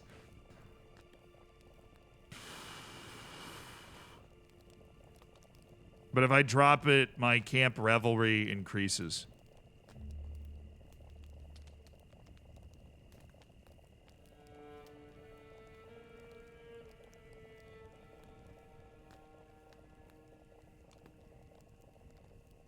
I'll try it. I guessed wrong. Sick. Suni, you... It's Suni himself? Yeah, maybe, honestly. Terrible riddle. I'm finally not sick. See, I knew a party... all I needed to do was party and I would be healed. I knew it. That's all I had to do was party. What the hell? The night sky fills my camp with dread, lightened only by the flickering campfire and glimpses. I see my followers' somber, tired faces. The lust of adventuring meets the grim reality tonight. The reality of waterlogged boots, eating last week's leftovers, and sleep interrupted by animals rustling in the groves. A single laugh breaks the gloom, then another, and I see my stern followers turned in a gaggle of laughing children. Mirth in such darkness is a rare thing. I seek the source of commotion, and soon she appears in front of me, bowing deeply while still dancing, and speaks. Master Dan of the Defender of Loans, we finally meet. Allow me to introduce myself. I'm Signy. Right when they poured buckets of water on me, alas, the strands of fate have torn me away from my troop. Now I offer myself to you and my humor. Okay. 36-year-old. She's loyal. She's a poet, which is actually quite cool. And she is a very talented diplomat. Signy, welcome to my camp. Now, I'm kind of surprised that's a thing. But also, cool. A troubadour. She's actually very good. Ah, my lord. Garter approaches, wringing his hands in worry. I don't know where Asbjorn is. It's been quite some time. It has been quite some time since I last saw Asbjorn. The skies, meanwhile, darken ominously as dusk draws near. Grab a torch and go looking, but don't go far. Your tracking skills prove immediately effective, and I can gain the trait Hunter, and Camp Revelry goes up. He returns with some stuff, or 19% chance I get wounded. Okay, he was just gardening. He was just going, taking a walk through the woods, picking some berries. A wonderful bit of revelry that was. I lose 150 stress, gain 100 martial lifestyle experience. Fireside chat cornucopia of wisdom. Whoa! Dude, that just gave me +3 everything? Are you kidding me? I'm insane. The cornucopia of wisdom, spending time with the homies. Okay. That's pretty sweet. I can abduct foe. What's going on? Skilled hunters are sent by Chieftain Osterland to capture uncommon quarry and return it alive. Generous pay is on offer. And I would add Chieftain Garter to my roll of patrons if I can successfully kidnap somebody. And let's be honest, I will be able to successfully kidnap whoever they want. I am a very skilled thief, some would say. Very skilled. What happened? None of my camp are intimately familiar with the terrain of Osterland. Such lands are not to be trifled with. It is for this reason I find myself standing in front of a guide, bartering for services. It's no joke out there, she offers, drawing air in through gritted teeth, a theatrically worried gesture. You'll need either these maps or my services. I can tell you that for free. Could use a woman like you around camp, could I? I don't know, she's a witch, so she's also a seductress, basically a Russian spy. I could pay her 50 gold to turn her into my caravan master. How much do you say those maps were? We need help getting to these areas. I pay her and we're well guided, or we get vague guides, or I just get wounded because she sucks. Why is the Thor Zealandson sword on here? Detailed maps give us all this fun stuff. Okay. 50 gold for detailed maps. I think that increases our travel speed by 20% and travel safety by 20%. That's pretty sweet. I could use 50 gold on that. That is pretty sweet. I will also travel to accept this hostile thing that he wants me to do, but I need to attach my my detailed maps that I carry with me of the land. Okay. Instructions from Chief Discarder are clear. Find a time when Styrbjorn is vulnerable, dispatch any guards he may have, and bring him back to Osfurter alive and in chains. See, this guy's more my speed. The other lady in Iceland, she was soft. She doesn't understand what it takes to survive. It Dom, thank you for the 4 months. Only 4 months sub, but been here years. Any chance to move the chat slightly up to see the date? Yeah, I can totally do that. Oop. There you go. Easy clap. Okay, anyways. I can get on with the task and make it normal. We're here to earn. Sooner we're done, the better. No slip-ups, any of you. That adds a higher emphasis on secrecy, scheme phase length, or success chance. I'm going to go with success chance. I should be very good at this. We have trained our group well for this. Okay, so Thug.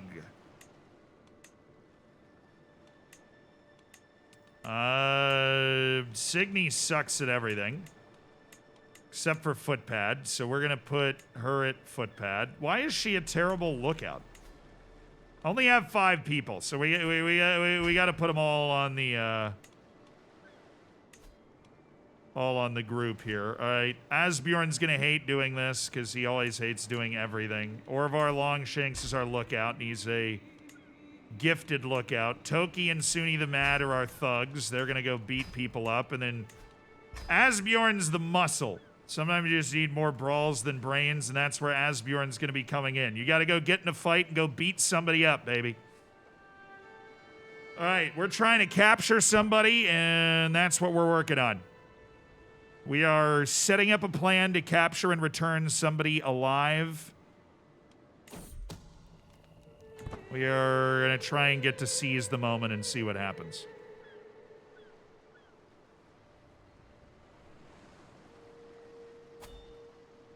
Scheme potential is 69%, so we'll get it up to 69% and then do what we can. I think I was reading this wrong last time.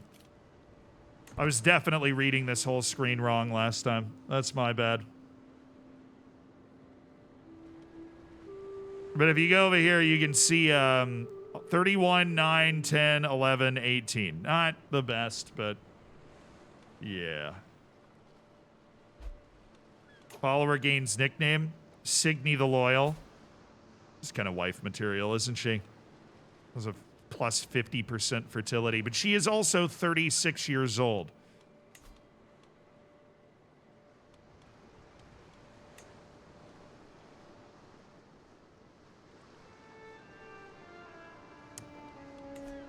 I don't know. Don't know if I'm really just, I just don't know if I'm at that phase of my life yet. I mean, let's be honest, right? I don't know if I'm at that phase of my life yet. Okay. Just want to abduct Sturbjorn and just, that's all I want to do, man. I just want to abduct Sturbjorn and then get on with it, Then maybe we get out of Iceland. Right, we put together enough troops that we can go start raiding Scotland or something. Hey, I swayed Toki. He doesn't hate me as much. I robbed him earlier, but now he's a part of my squad. I did rob Toki earlier. That was, kind of my fault.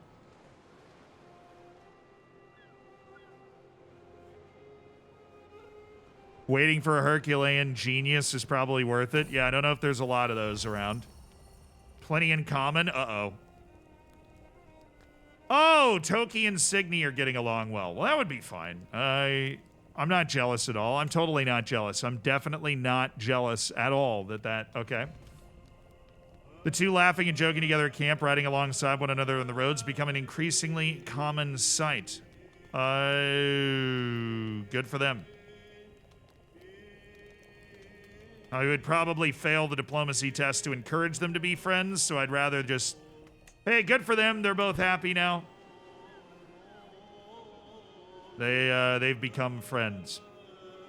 Not more than friends, apparently. Just friends. Nice beard, sir. Thank you. Grew it myself. I grew it myself.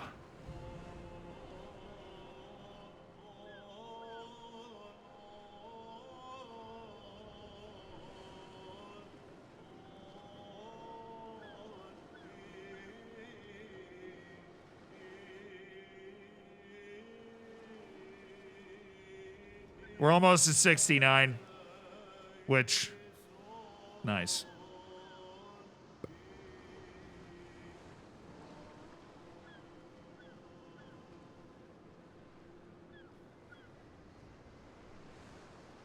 Why can't I just walk in and kill all, like, I'm such a good fighter. I just want to walk in and, like, kill all his companions or whatever and just take him. Like, why can't I just do that? All right, we're gonna seize the moment. Yeah!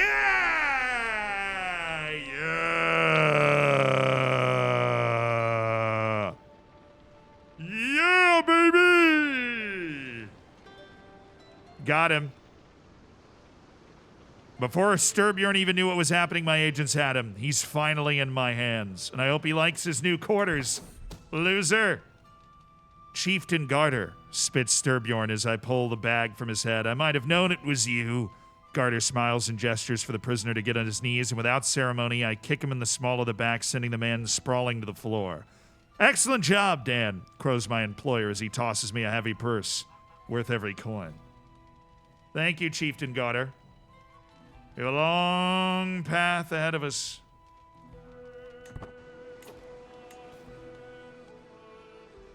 So I now added him to something called my roll of patrons.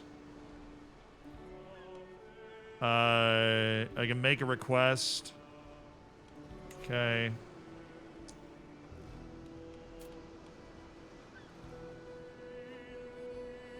I will recruit a random men-at-arms regiment. Don't want to do that. Definitely don't want to do that. I can rent a night. I can arrange a marriage. With who? Auslag? I don't know. I feel like I should travel more before I start doing nonsense like that. I should. He does not have enough gold that he would be willing to share. Whatever. He did just give me some serious gold, so that's pretty sweet. We will create another men-at-arms regiment.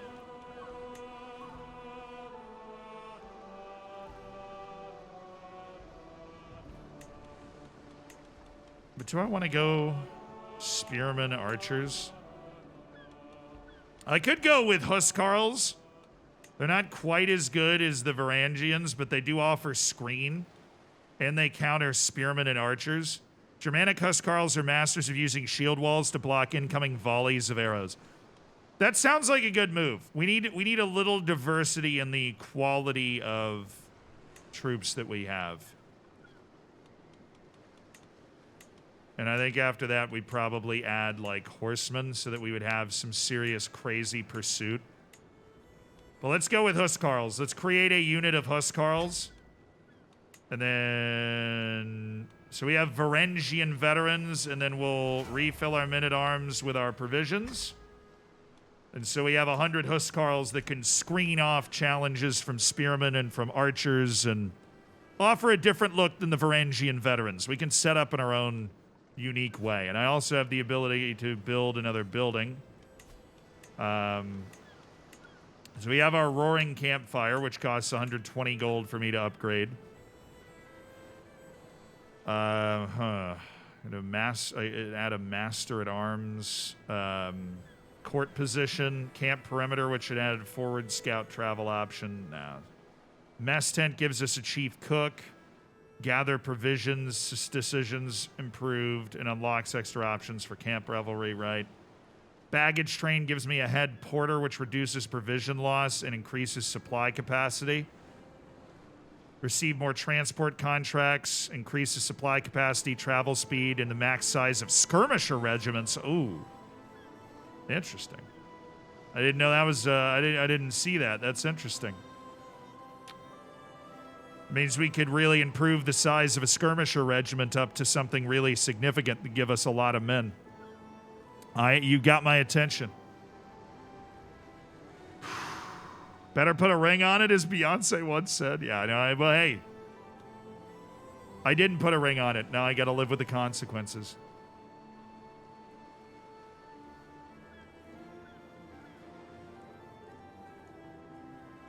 I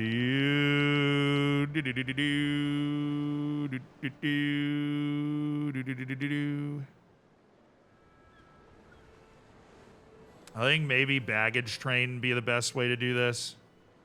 Or the proving grounds could increase the size of men-at-arms regiments, but Baggage train does allow for a lot of successful travel, so we'll start putting together a baggage train, lots of carts and stuff. Should be fine. Max size of men-at-arms,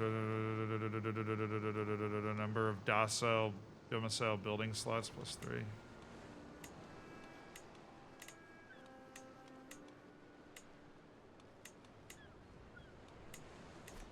Alrighty, we'll put together a baggage train, and while we're building that, I want to assess our ability to travel. I think it might be wise for us to move camp. I don't know if there's a lot more that we can accomplish here. So maybe we do a bit of sailing. We hop on our boats and we sail to the Faroe Islands. We sail!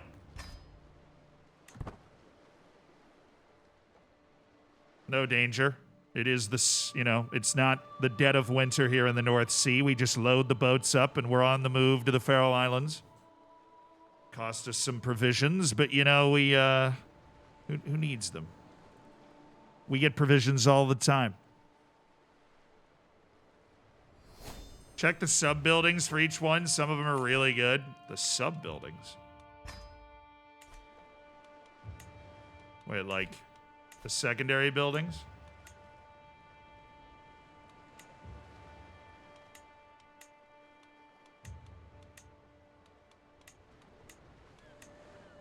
Max size of archer regiments, max size of heavy in. Oh, dude, the baggage train thing is cracked. It increases max size of like basically every regiment as you go through it. That's insane.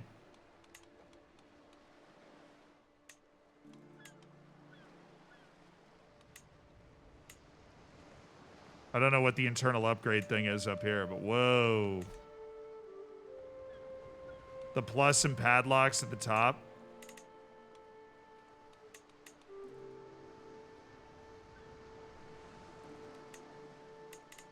I don't know what that means. Oh, whoa. Trailing musicians, wandering poets, capering fools. Yo. That's a whole other depth of the game. Nightly debates. Grand aspirations. Local hangers-on receive occasional events to recruit useful locals. I mean, that's nice. Obviously. Drinking for the dead. Not bad.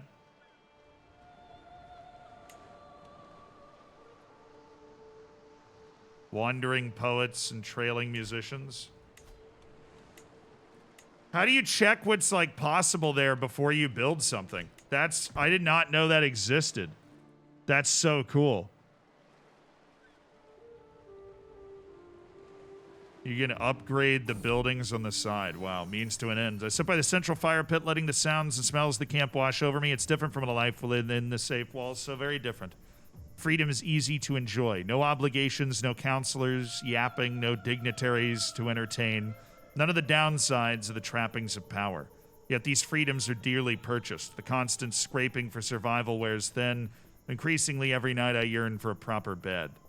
I must claim some lands in the future. No. I quite enjoy this life. I am ambitious, but I'm ambitious to succeed. Best to keep my options open. Could give me a flexible leader advantage, which would be nice. But I'll just do that. And I did gain flexible leader. Nice. Camp moved to Torshab.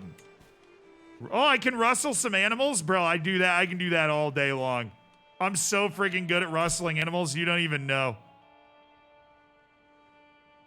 Chieftain Garter. What? Of Osterland? Oh, I go back. Oh, I could go back to Osterland and then just rustle his animals. Yeah, fine. All right. A small group travels faster. Then I will come back. I don't want to stay in Iceland after I rustle all the animals, but we'll rustle them, sell them off, make our money, and we'll leave. So I'm not moving my camp up there. I'm just going up to Osterland to it's what we do, chat. I'm an incredibly skilled animal rustler. It is what we do. I will leave my camp down in Tórshavn, and we will sail back to Iceland to rustle some animals. And then I'll basically be an outlaw in Iceland, but he can't imprison me, apparently. Cut down any fools who oppose me. Yeah, I mean, it is kind of ridiculous how good I am at that.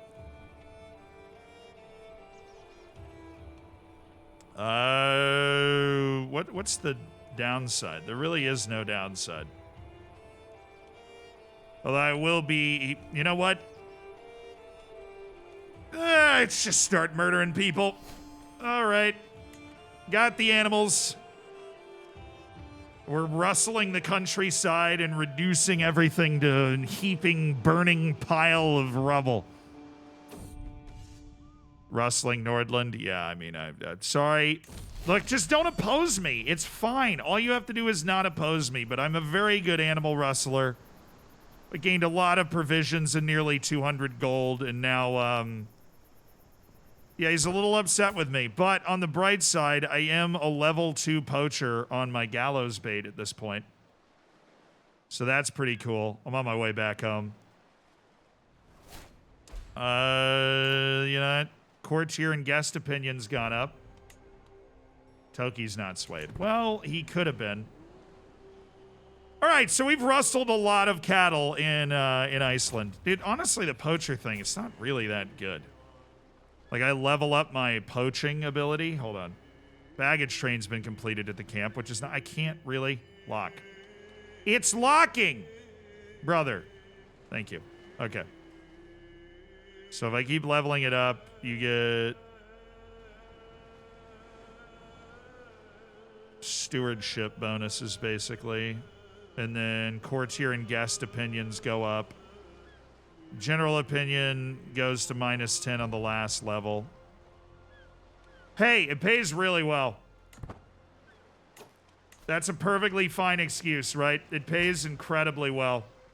I can invest the money and then use the provisions we just gained to fill out and recruit 200 more Huskarls, and now I've got one of the finer fighting outfits in Scandinavia right now.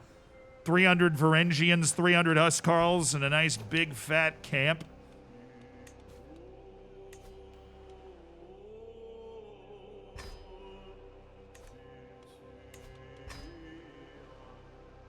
Go to Shetland.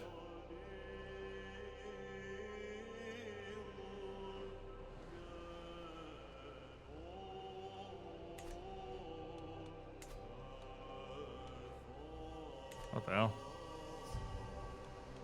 How do you think I visit? Let's visit tribal holding. Let's just try that. I haven't done that before.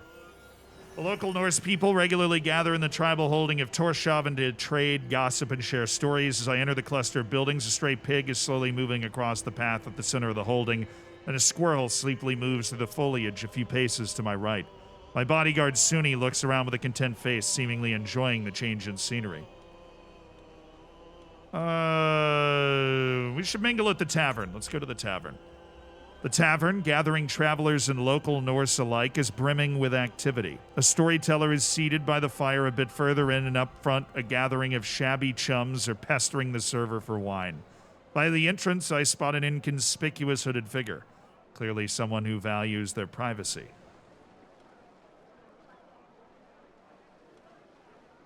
Let's go to the tavern goers and see who's up for recruitment. Approaching the crew of an unemployed nurse, I'm approaching the crew of unemployed nurse. So this nurse basically is the leader of this little group. I raise my voice and address them directly. I'm looking for some skilled, reliable people to join my camp. Who among you are up for the task? The instant parties introduce themselves as Asa the Humble, Njal the Humble, and Starkader the Lewd. Sick nickname, man. Suni hums and peers at the prospects as I consider which candidate to recruit. Asa is an accomplished steward. She is also a fortune builder who is brave. We've got Njal. who is forgiving, humble, and stubborn, misguided warrior, but also an organizer and a skilled hunter and a very skilled fighter. And we've got Starkadr of Arhus, who is actually beautiful. That is like a very, very good passed-down trait. But I'll take the good fighter. I will take Niall. Niall looks like a fine specimen. Have my gold, Niall. Oh, I'm in debt. Nope. Let's check out the intriguing hooded figure. And then there's the seating tax. The Norse ruffian remarks with a wry smile as he motions toward the hooded figure's chair. That's an additional bit of gold, certainly. The hooded man immediately stands up, and as the hood drops, I recognize him as none other than Chieftain Inglefur. This is an outrage, the chieftain exclaims. Don't make me inquire with my business associates. The ruffian threatens, and the situation grows increasingly tense. You want to take that up with me instead? Oh, sweet. I'll add Chieftain Inglefur to my roll of patrons, and I'll grow closer to a friendship with him. Let's do that. I'll square up with him. Oh, wow. I hit the 5% where I failed to out-marshal the ruffian. A couple of locals are... Okay. I leave Inglefur to his predicament. I just left him to get beat up. Oh, great. I'll listen to a story or two. And since that day, Rua is banished from the world of light and exiled to the world of darkness. But the story is from another time. Storyteller gives me a mysterious smile, leans back in the fireplace seat, and takes another sip of the wine. Story had a few good points. I could get exotic learning, which increases my learning lifestyle, or just improve my learning. How do you tell stories so well? And that would help me with my Hostudlerness. That was a great story, my friend. Or we'll just do the exotic learning thing. Okay, I hit the most likely one. We're done here. Cool. I was thinking of something else. Let's explore somewhere else. Maybe I can sell some artifacts. The town crier might have something for us. Yeah, let's go check out the town crier. The elder Njal looks at me with a friendly gaze. Not my Njal, a different Njal. Prudently tending to an ox cart, he informs me of any local issues and tasks that address the needs in the immediate vicinity. Discreet experts required for lucrative opportunities. Eloquent negotiators needed for diplomatic dealings. Able bodies needed for martial dealings. We can do martial contracts. But then again, I am a criminal, a talented criminal. Hey, Bentley, thank you for the 5 gifted subs. Holy smokes, dude. Thanks for supporting the stream with kindness. Giving 5 people the ad-free experience for Crusader Kings today. I know, my troops don't regenerate after battle because I don't have land to pull them from. Norse. Oh, I totally did misread that. You're right. But thank you so much, Bentley Beaver. I'm sorry I didn't see that until now. Let's try martial duties, just because I've never done those before. So let's head back. I'm done here. Back to camp. Instructor of Knights for Chieftain Inglefur, who just accidentally got beat up on my account. My liege, Heisinger wishes to keep his champions in fighting shape. An experienced commander or swordsman has sought to pass down their knowledge. All right, Heisinger. Oh, okay. Heisinger's is martial. Fair enough. I'll travel to accept. As I arrive, I'm greeted by Inglefur of Faroe Islands, his Marshal Heisinger. I'm glad you can make it. We're in need of an expert in the ways of war, as our commanders are rather unschooled. At least according to our liege. Well, I'd be pleased to invite you, but my chieftain expects you to begin training immediately. Pick whomever you wish and have them armed. Let me see those men. Open the trained knight's character interaction. Okay. What do I do?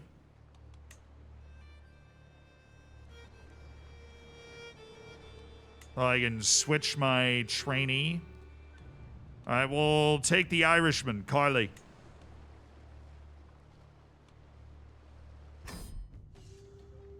I'm dealing with, I invite Carly to spar with Orvar. They take their stances, awaiting an opening.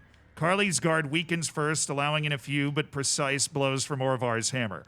He has trouble even staying standing. Looks like it might be a rather long lesson. I stop the bout before it gets bloody. Thank you for your efforts, Carly. I've seen enough to know how to proceed with your teachings. I can recruit Carly. Teaching him flexible leader should be easy, okay? Orvar. Carly, just follow my moves. Gives me a 66% chance of succeeding. 77% chance I can teach him the trait flexible leader, though. So I'll try and teach him to be a better commander. I'll teach him some tactical moves. Learns it on the spot. Boom! I'm so good at this. How about Heston? All right, let's try Heston. Yeah, exact same thing. It's going to be a long lesson. Okay, I can teach him Reaver.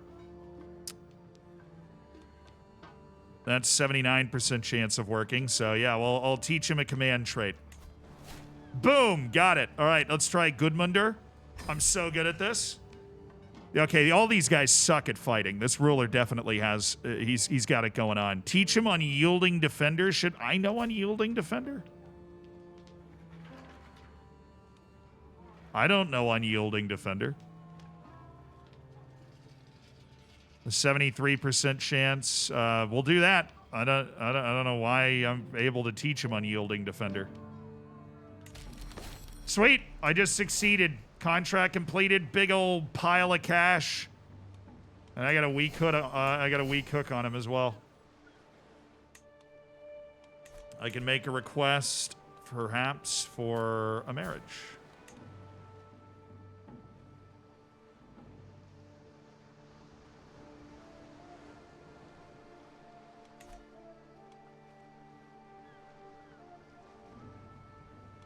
I don't know. I don't know if that really, I don't know if that's really for me, boss. I don't know. Don't know if that's really for me. I've got all my men. Got my, my baggage train, my roaring campfire. Now, the baggage train, we can add on ample steeds. Yo! Can increase the pursuit of cavalry. That would be interesting. Reduce provision use by a lot. Kennels to increase skirmisher damage. Siege engineers. Portable shrines, obviously. Loyal scribes. Learning per level of fame. Bartering grounds. Stewardship contract rewards are plus 50%. Unlocks the pawn gear interact. I can pawn my gear? Come on.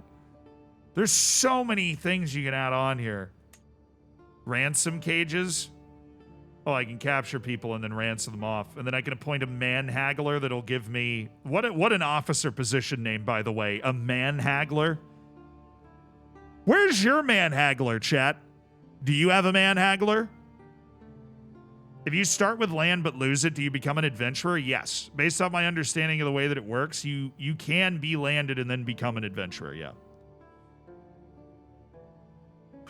As long as you don't get kidnapped or die or something, right?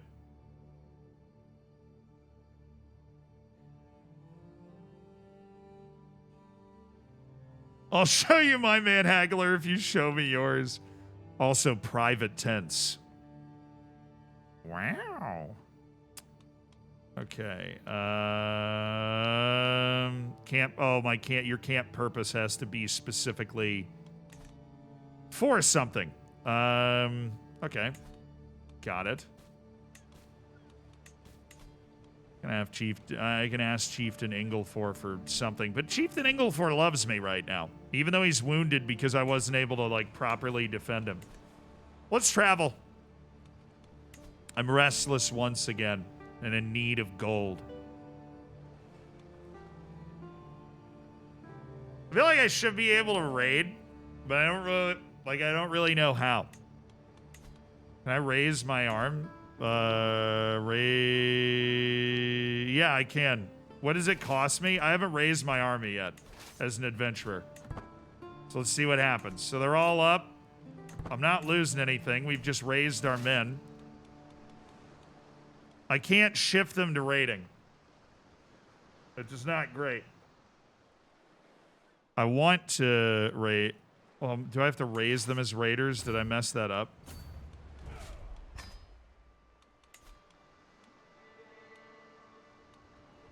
Or can I not raid if I'm just an adventurer? That feels wrong.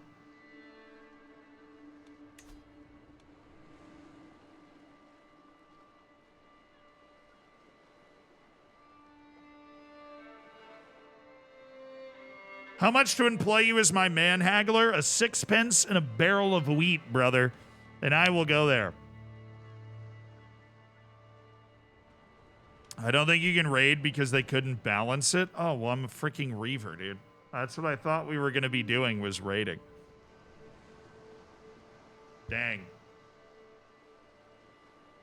There's so much beard. Ugh. Chip Shot, thank you for the 18 months. Probably have to wait for mods for raiding. Maybe. But I can't raid, brother. That dang it. I thought I was going to be raiding. Wetlands. Lands of water.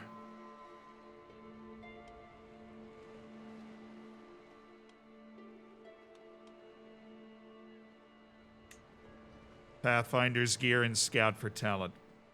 Sail! Like the song. We're making our way down from Iceland one island at a time. We're putting together our wealth. We're building out a camp. For the love of all that's good and holy, I am going to find someone to add to my team, because I still only have 4 guys. I got Toki, Orvar, Asbjorn, and Suni. And I've got the girl as well. Orvar Longshanks could be the head porter. Well, probably should have done that before. Hey, Toki, your relentless courage. Or actually, what do you care about? That's me. Toki, you are thrifty clerk, greedy, cynical.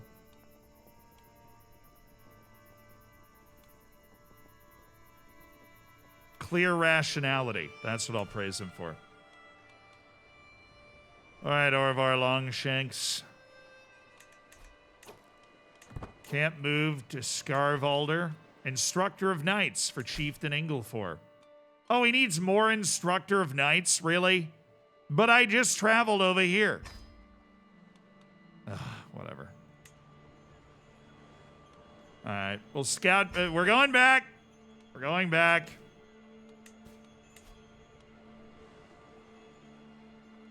Oh, yeah, I did bring in Njal. Njal's a very good fighter. Not that I need that, apparently. But I have men. I have a good number of men that we are able to travel with.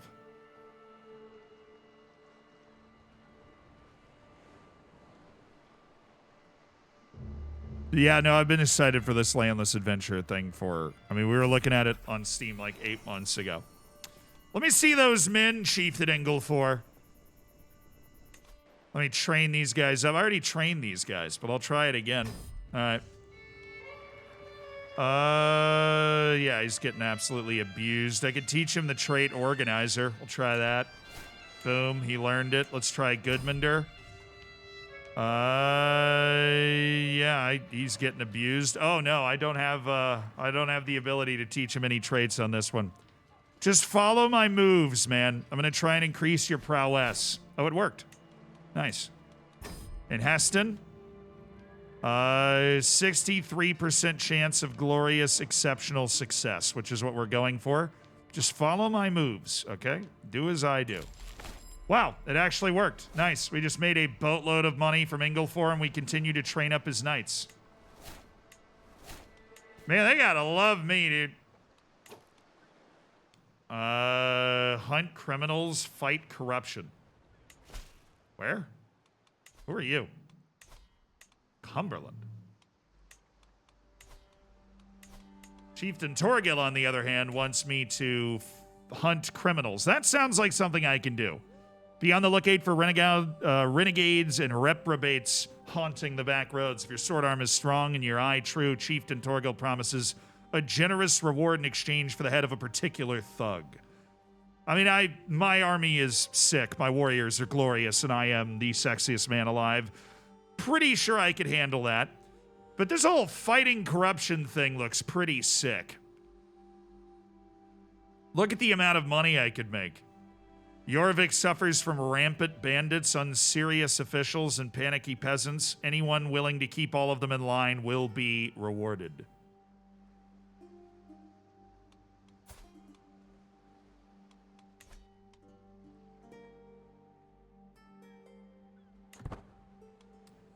Interesting. I mean, we could just go on the way down, like...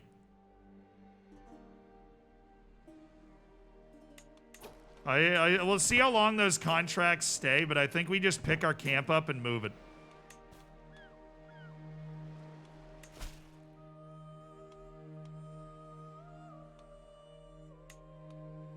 And then we go down here and hunt criminals for a little bit.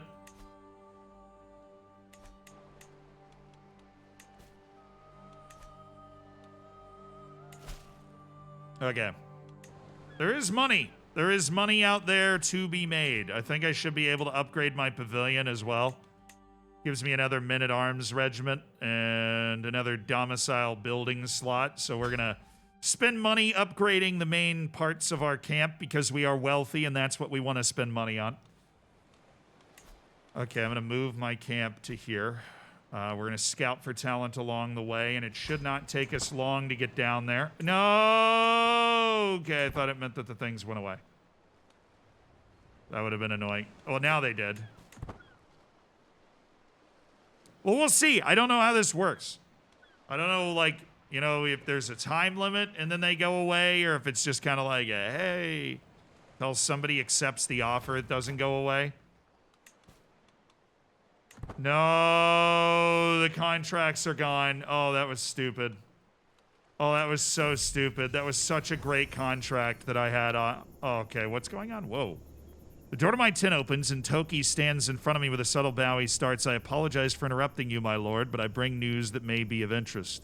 I was resting at the Plow and Harrow, drinking with a group that revealed themselves as servants of Chieftain Thorgil. They had no qualms about talking about their liege. What of him, I asked, and managed to learn of his secret for your benefit.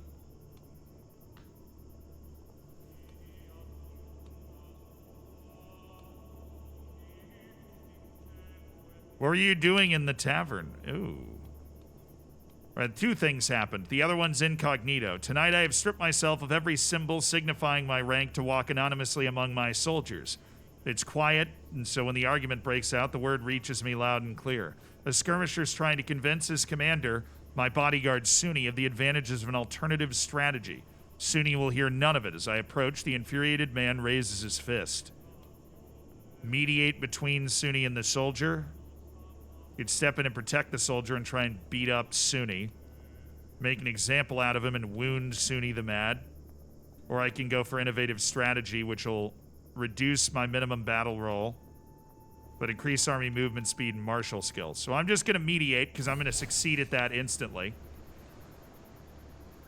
Suni's arm freezes mid-blow as I raise my voice. The emotional intensity of my words seems to strike a chord. His expression softens to embarrassment.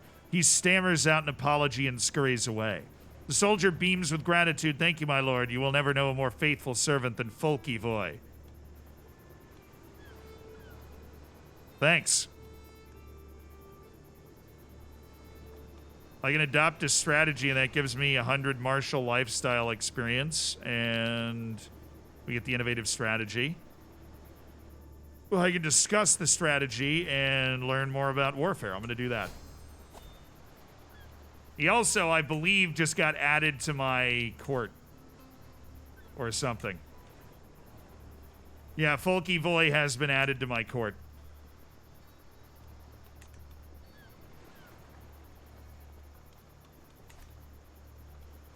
So back to the hearsay in the tavern thing, once I unlock the living off the land stuff. But, you know, I'm not really as into that as I thought I would be. But we'll get it anyways. Because I can't raid. I thought I was going to be able to raid. Toki stands right in front of me with a subtle bow. He starts, I apologize for interrupting you. Right, oh, we already read this. This is the decision. I can blackmail Toki. Toki and I already don't get along that well, so.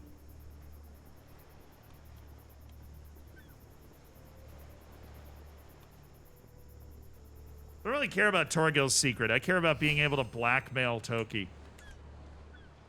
Get pivoted, fool.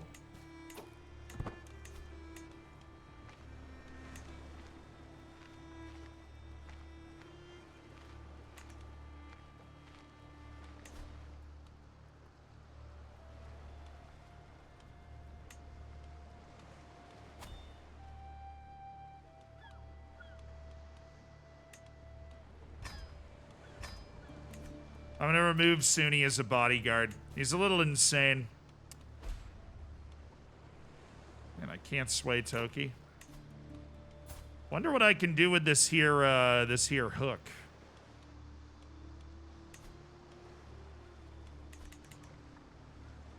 Not much. No, I didn't get 2 perks from that chain. It made it sound like I was going to.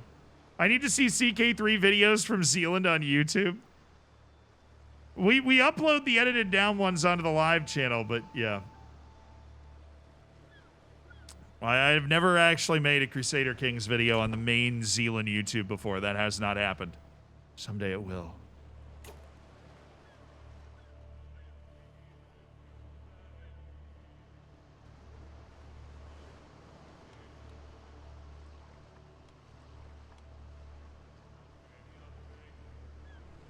Made him fear you but not hate you. Marvelously Machiavellian. Oh, that is my goal. All right, it says move camp for new contract. We can move it all the way down there.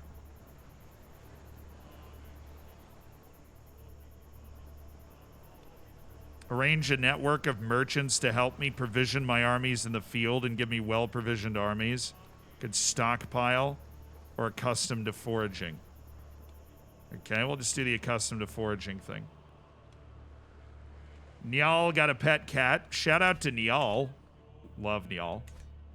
Dude I met in a random bar.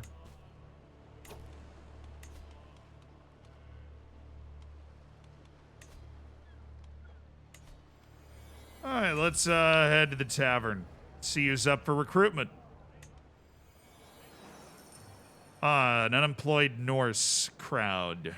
We've got Hjolmfrieder the Cocky, Kolbein the Temperate, and Ileana the Ambitious.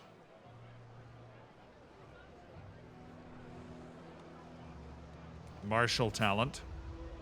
Kolbein is quite the fighter. And Ileana is actually weirdly knowledgeable about strategy and command. I'll bring in Kolbein. He's a proper fighter. Let's go hear a story or two. And then the great Leviathan destroyed the world a 5th time, dying in the process. But from her body sprang new land, plants, and animals.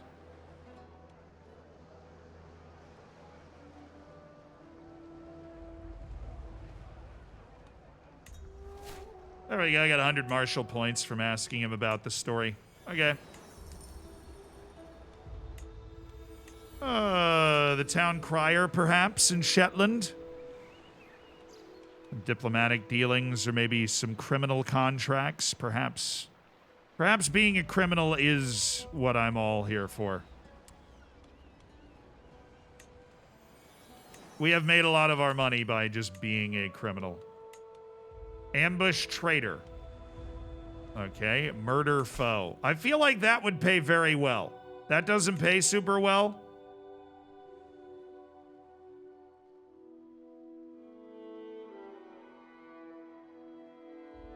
Orkney is bedeviled by robbers, outlaws, and wanderers of all kinds. Proficient fighters are sought urgently. Direct all dealings to Chieftain Orkneyar.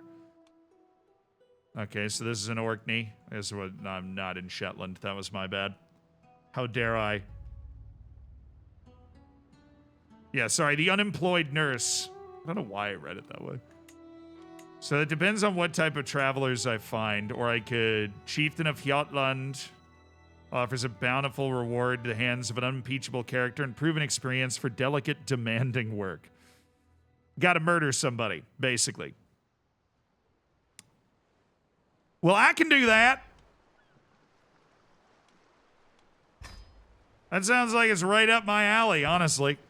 I am a bit of a criminal myself. A winged thief. What? Oh, it's probably a bird. I am stirred from my relaxing trip across the great blue sea by a sudden shriek. I sprint into the stores below deck and am horrified to find a pigeon besides the shredded remains of our supplies. Its feathers stretched thin against its foul, bloated belly. In my rage, I could have killed the repugnant winged menace right there, but I'm stopped by Toki. Stay your hand, you hysterical scullion. Don't you know it's bad luck to kill a bird at sea?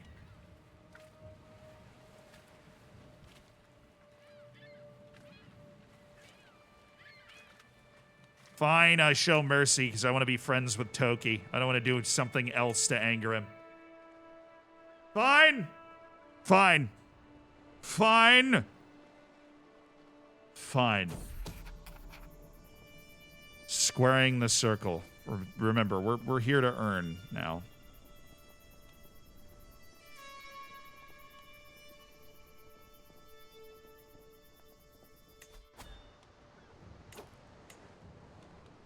All right, well, I do have a couple of potentially brilliant assassins. Orvar Longshanks is always the lookout.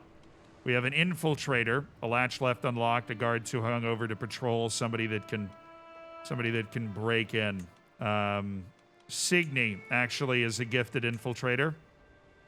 Meanwhile, Suni the Mad is definitely going to be one of the assassins.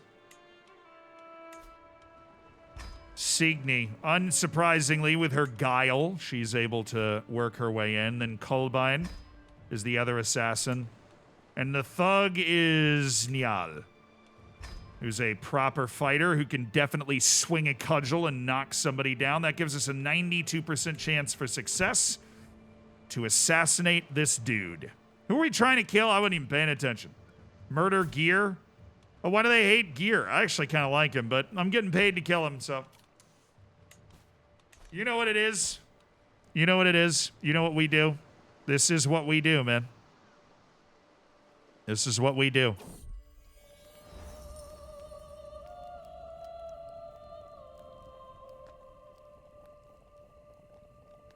Move your accursed tent. Damn it, Orvar, this is my spot, cries Asbjorn, disrupting my evening walk. Well, he's disrupting my evening walk. What a jerk. It can't be your spot if it's got my tent on it. Now can it? Damn, sister.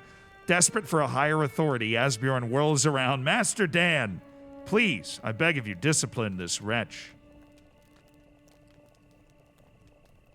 Figure it out amongst yourselves. God, children.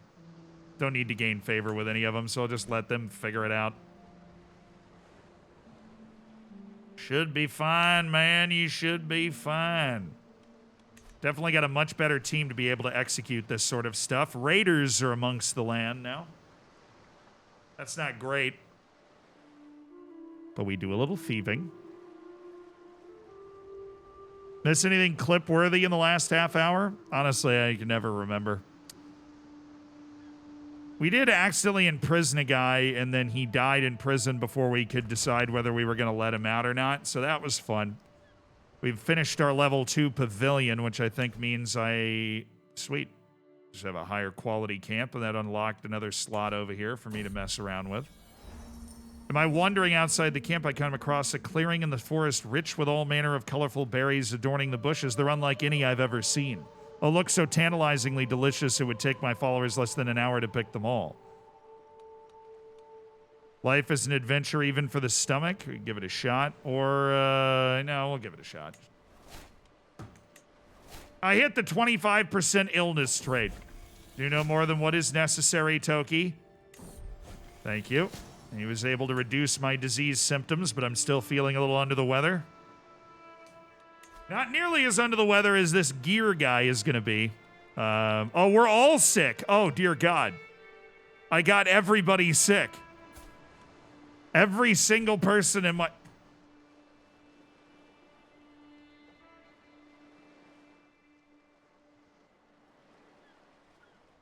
I could have just gone fishing. I could have just gone fishing, man. I could have gotten a little stressed and then gone fishing. It would have been fine. Oh, the fight corruption thing is back. We're totally doing that next. I'm definitely good at cracking skulls.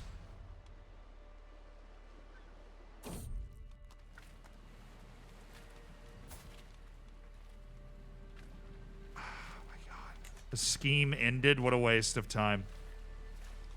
The sea is calm and forgiving today as we start to sail back to our camp of the Orkneys. Still as a boulder and powerful wind at our back. It seems it'll be an easy day for the rowers below, and then I spot the mangled corpse of a ship buried nose first in jagged rocks ahead. There doesn't appear to be any survivors, and the rock would be no trivial thing to navigate, yet I feel compelled to go and investigate this mysterious wreck. Ah, as suspected, the wreckage contains no life save for a few birds pecking away at the half-eaten corpses of the travelers that came before. Upon closer inspection, I see something shining in the bloodied beak of a bird. With a pitched squawk, it drops the object into the wreckage and flies away, leaving me to collect this intriguing object. Gilded rat's tail. Well, that's just the worst object of all time, but okay.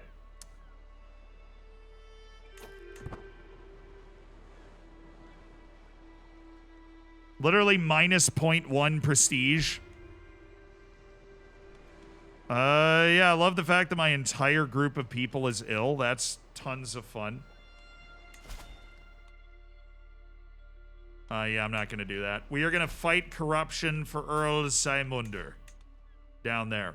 I'm taking that contract. We're going. Earl Simunder of Lancashire, Jorvik's marshal, visits my encampment for the day. As soon as we are left alone, he begins muttering. It's embarrassing to admit, but I need your help dealing with the disobedient peasants of Lincolnshire.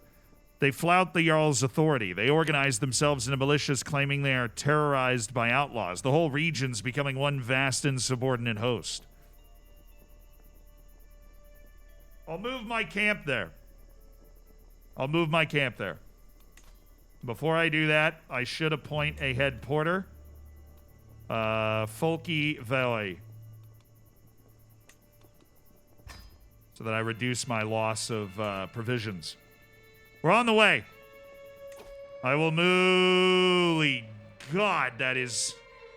You know what? I'm going to customize the route here. Let's just add a point out of the way. We're going to sail there, and that should make that a little easier.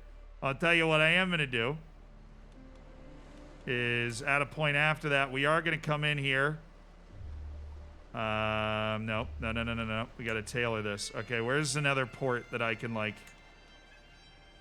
come in there, go up here, because I want to pick up the 200 martial lifestyle points up here. The capital of the Kingdom of Alba would definitely be a cool thing to see. Then I am going to walk back. Wait, no. Then I'm going to walk back down here. And then I'm going to walk into the sea. Well, I'm not going to walk into the... You get it. You get it. Then I'm going to keep sailing. Then I'm going to keep sailing. And then I'm going to walk in this way. Okay, that is a much less dangerous way to do it. Also, after Fife, then after this, I want to go here. Oh, Lord. Is that where I have to go in? No. Because this will give me 25 lifestyle experience. I just want to... Yeah, I think this is just all going to be a mess. I don't really care about it that much. I just want to visit the capital of Alba because it's going to give us, you know, some sauce. All right, so the issues that we're having are basically rampant bandits and a lack of county control, which means I'm going to hire some mercenary guards to escort us down here.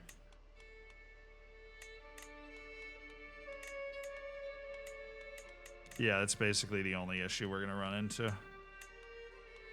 So it's going to be a little dangerous for us to get there. But it is totally worth it. It's going to cost us 795 provisions. Oh my goodness, I just ruined it. No.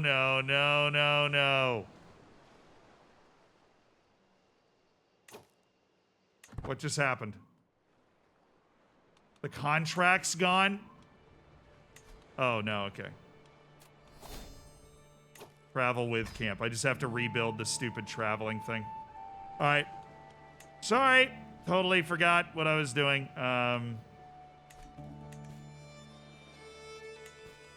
Travel there. Travel with camp, which is what I want to do. Customize route.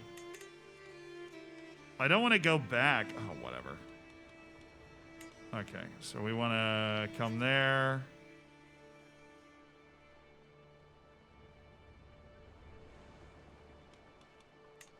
Go in here, and then up here, and then back down here, and then back out to the ocean, which avoids all danger, and then we go... That's where I'm trying to get. Okay.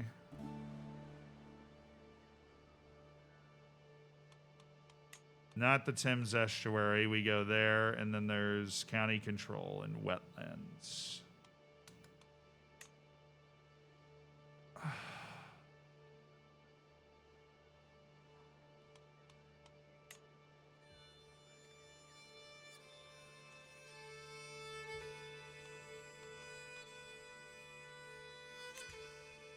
All right, that's solid route.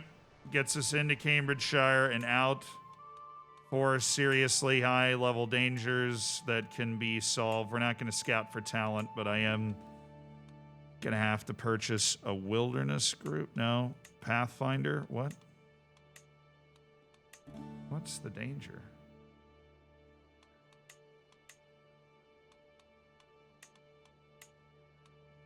So mercenary guards and then wilderness kit.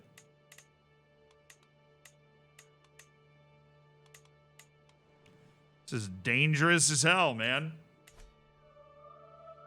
Why is it so much worse than the last way I was trying to get in there?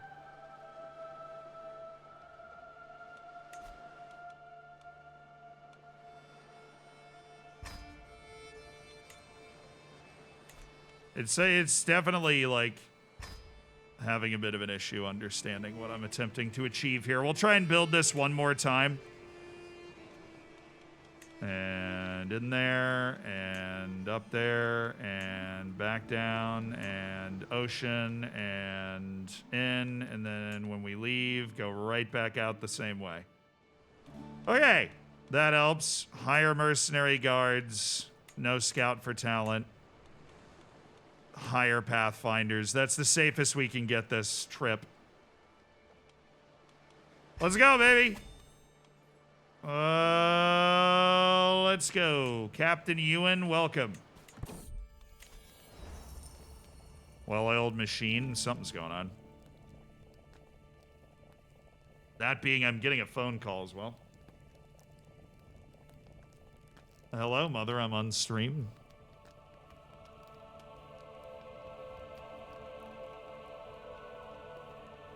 Yeah, sure. Oh, you want me to... Okay, on the phone? Okay. Just wanted me to check my texts. Something is afoot, chat.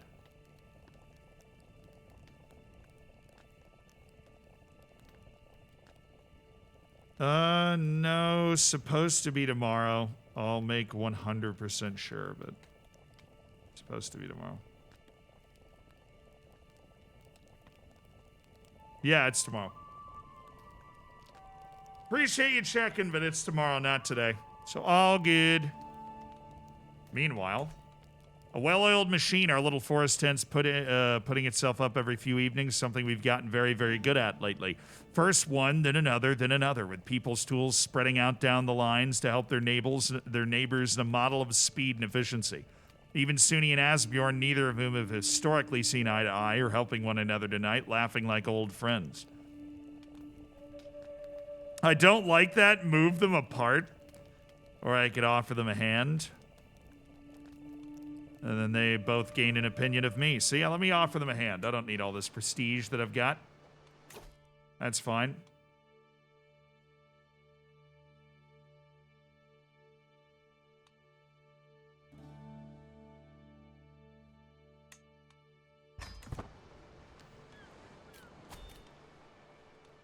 Yeah, I know I'm in debt. I know I'm in debt. I'm working on it. I'm going to fulfill a rather giant contract down in bonny old England. We'll see how it goes. You got it, Mombot. She wants the hat. Yeah, that's what she was calling about. Blastoise, thank you for the 7 months. Max, thank you for the 15 months. Nice. We visited the capital of Alba. A great life experience for me. To further my martial interest. Maybe make a connection. Flirt with somebody. I can escort an emissary as well. Mormar Malbray. Okay, yeah, that's definitely something we can do.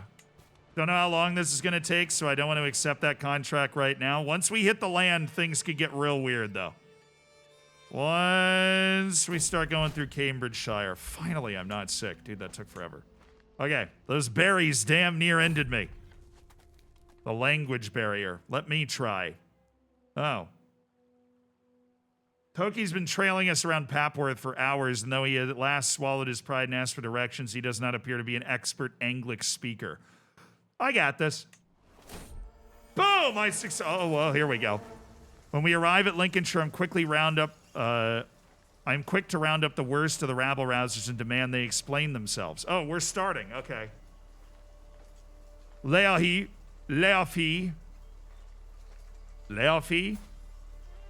Okay. Oh, is this traveling danger? Oh, I need to handle this before I can start doing the Lincolnshire thing. As we trek through Cambridgeshire, our caravan stopped at a clearing bordered by leafy bushes, and I proceed toward it. I swear you're going the wrong way. I'll not go a single step further until we resolve this, says Njal. You stubborn old go- Okay, so Njal and Signy are in a fight, basically.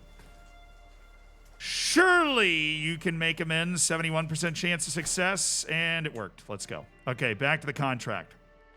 So this is Leafi, the peasant of repute. We fear for our safety of our children. It's Jarl Halfdan's duty to protect us, but he's only concerned with controlling us. If his fine swords won't be cutting down the blasted outlaws, my people will pledge their children's lives to their own scythes, flails, and arrows.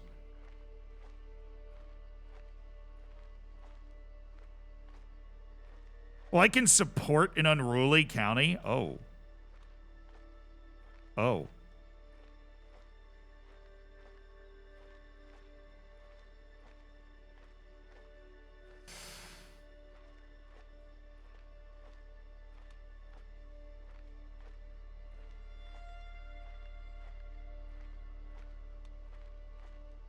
Look, he's paying me a lot of money, dude. I want you to know that.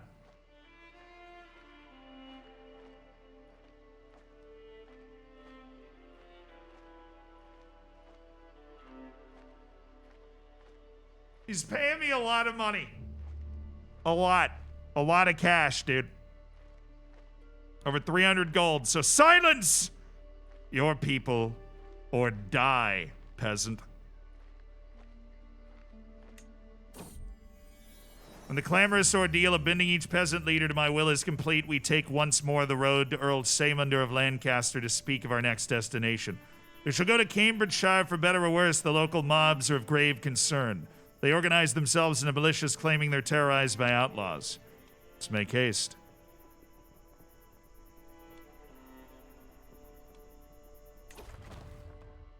I don't think I need anything here. There's very easy travel. I'll move my camp there, and that saves us on the travel back, which is nice. Okay.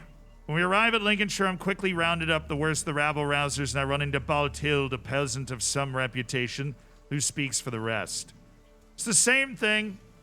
It's the same story. I don't think she's good enough to be able to pull this off.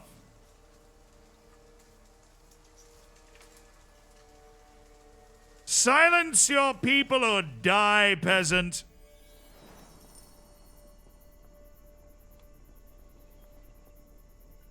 Let's make haste to Essex next.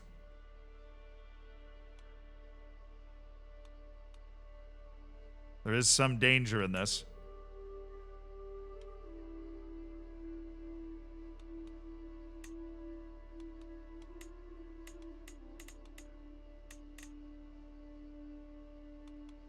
We'll do what we can to avoid that danger.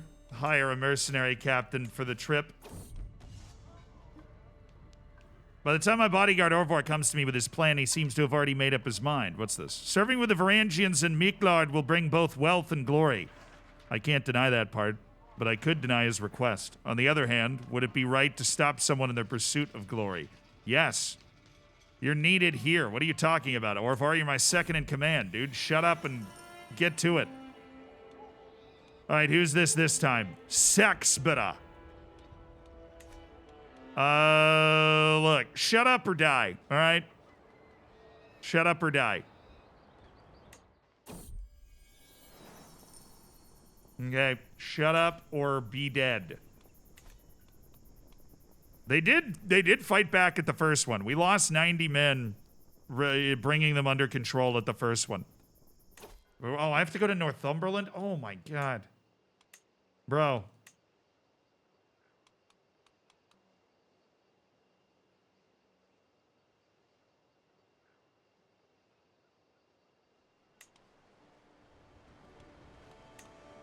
The sea, man. We are taking the damn sea. Ain't nobody gonna hurt us if we just rock on out in the ocean. We're fine. That is a lot easier trip to get up the north. Dude, Jorvik owns a lot of stuff. Okay.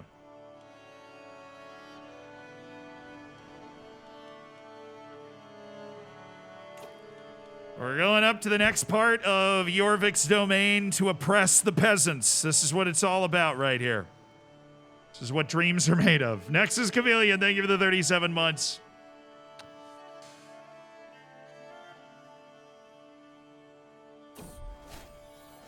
Oh, I visited Hadrian's Wall. Nice. All right, look. Hello, Sexbita. You're the same one as last time.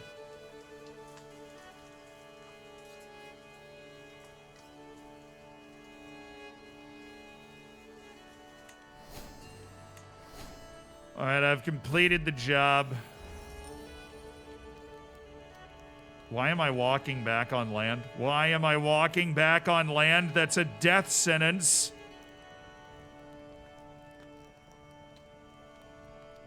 It's tough to describe what's so appealing or appealingly intimate about the low buzz of a camp settling in for the evening. Maybe it's the slightly maudlin jokes about what to do next, the smell of the campfires just starting to be lit, or even the good-natured ribbing of Toki and Signy marching past my pavilion. Glad to hear they're still friends. All of this forms a quiet, comforting blanket of familiarity. This is my domain, and these are my people, a small kingdom, but one where I know every sight, sound, and soul. Time to rein in the baggage train's chaos. That increases our speed. I think I'll take my customary seat at the fire. Nice, I'll do that. We got some contracts available, but I'm very worried the fact that we've decided to travel back on land. Oh, come on, I got sick. Again? I mean, it's the third time I've picked up a serious illness in my life, but Toki has patched me up all 3 times to where it's not too dangerous. Murder foe for Ethelred. Okay. Escort emissary, settled boundary dispute. A lot of different contracts out there. A peasant stroll through the, a pleasant stroll through the late stone forest makes me really appreciate the landscape around us. The luminous green is saturated as a duchess's dress made of the finest fabric. The rays of sun filtered through the canopy as liquid ichor, I think. A vibrant smell, perhaps a campfire. I turn around to my entourage and observe Kara and Master Toki's livid face. Fire! He screams, pointing at a not-so-distant flame where Orvar has been trapped. I will save Orvar myself.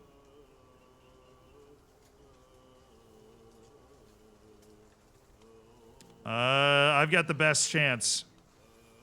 Orvar! I got hurt, but I managed to rescue him. Oh, successful wound treatment. Toki is a serious baller. Did I make it back home? I think I did, yeah. Okay. I'm sick, and at least I'm no longer wounded. That's sweet. All right, I have 268 gold. I can create a third men-at-arms regiment. I do need to refill my my Varangians. What's the next men-at-arms regiment that I want? We can improve the baggage train if we really wanted to. An improved baggage train gives us +3 to our archer regiments. Bondier, freeholders, competent sailors, longships to trade, Vikings, fish. Okay. They have 12 pursuit. Do I have anything that counters skirmishers right now? No, I don't. That's why Viegman might be fun.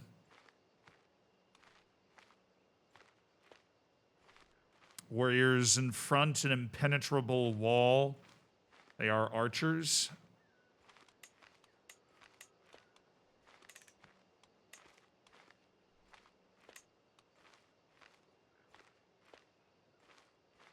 Maybe light footmen.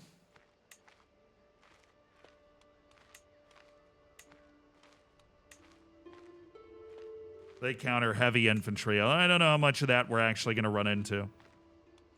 What's the average army composed of that we seem to be running into? You got like spearmen and look at the army of Lincolnshire. Some spearmen, or this populist uprising's got some onagers somehow. He's dealing with a lot of nonsense. I mean, the Huskarls can counter archers. They're definitely... you know...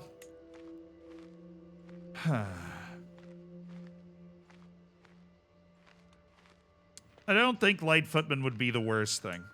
But I think we run into skirmishers a lot, so I think Viegman would be probably the best choice. They have proper defense, they screen well, they can block off skirmishers and everything.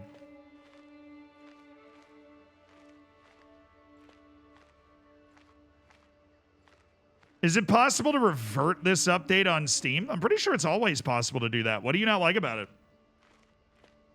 What do you not like about it?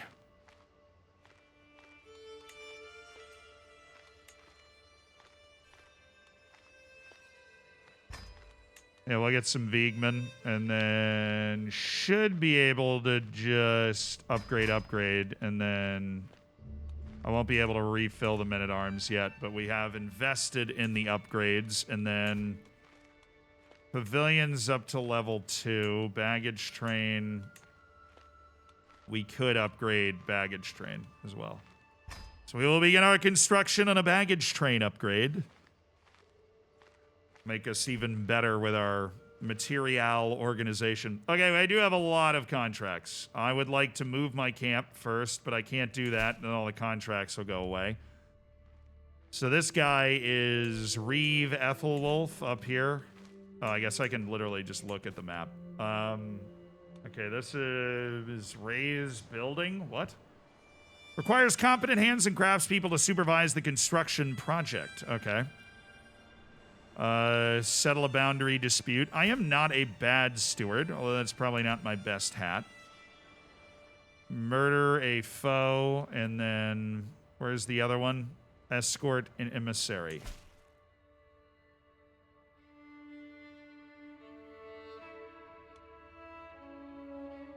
Yeah, well, I mean, 97 gold's 97 gold, so I can escort an emissary. I'll take the contract. Domhnall shall travel safely and swiftly. If you will work for Sutherland, my liege will pay well for your expertise. Okay.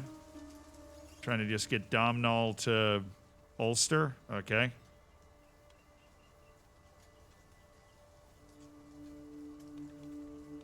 All my camp will travel to Ulster. I actually think that's probably the best move. We are going to basically...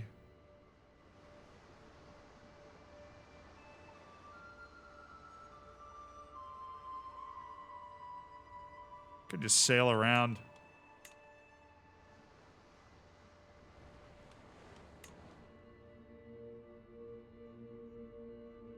That's reduced a bit of the danger. Let's Especially considering we'll sail in there and then bring it right on home. The problem is, a lot of the danger is just wetlands and county control right next to us. We'll be fine. I only got injured last... I friggin' canceled it. What the hell?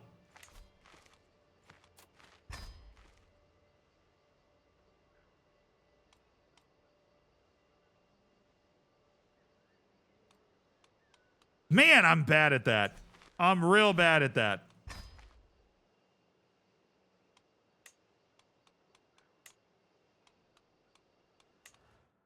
I literally cancel the travel thing all the time.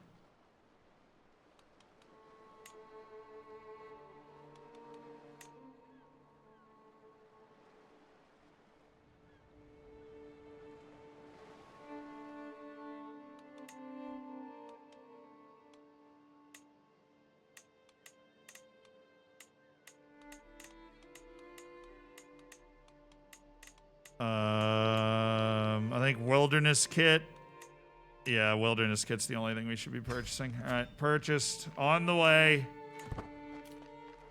You know, I really just need to get my damn camp out of Lincolnshire, but whatever. Toki's in charge of supplies and sheepishly revealed our provisions are now all but useless, having been poorly stored. Patches of mold cover the bread and produce, and we have quickly used up our remaining dried food. The locals must have something. It's just a bit of mold. I could have a nauseating meal. Nature will provide for us. There's a 2% chance that I die. But I am smart, so 95% chance we're fine. We're fine. All right, that was a bit of a roll of the dice. But we're all right.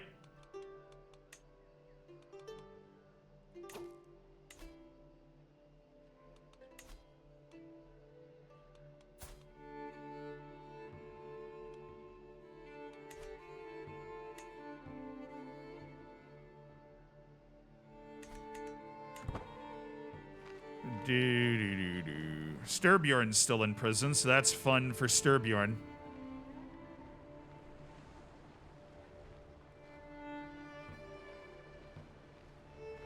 Yeah, there is succession still as an unlanded character, yes. If I die, the game is over, which would be unfortunate, but that is, that's where we're at. All right, the Gilded Rat's Tail. Hate that thing. Yeah, I kind of want to get out of England, you know? Let's sail to, like, Africa. Let's do some wild stuff. Still kind of up. Now that I can't raid, you know, I feel like we can go out there and try and do something. I heard it said Gaelic fishermen are famed around the world for their ability to strip the ocean of its most bountiful and delicious plunder. Today, by the shores of Inverness, I'm fortunate enough to come across a Gaelic fishing fleet. Our entourage sails close to a stray member, and I am greeted immediately by the pungent odor of its captain. In honor, my lord, can I interest you in our finest catch of the day?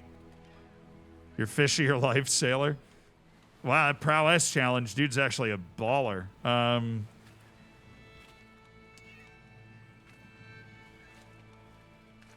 Well-fed travelers, what's that do? Increases our travel speed. I don't really have the gold, so not today. That's kind of why we're escorting this guy to Ireland. I don't really have the gold. Hey, I've recovered from an illness for the 3rd time.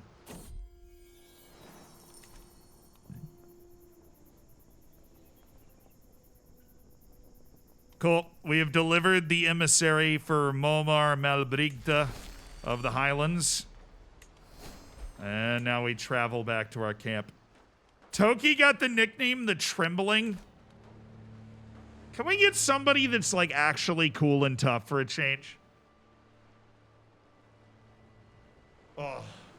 Sorry, I know I asked that person why they were... Huh.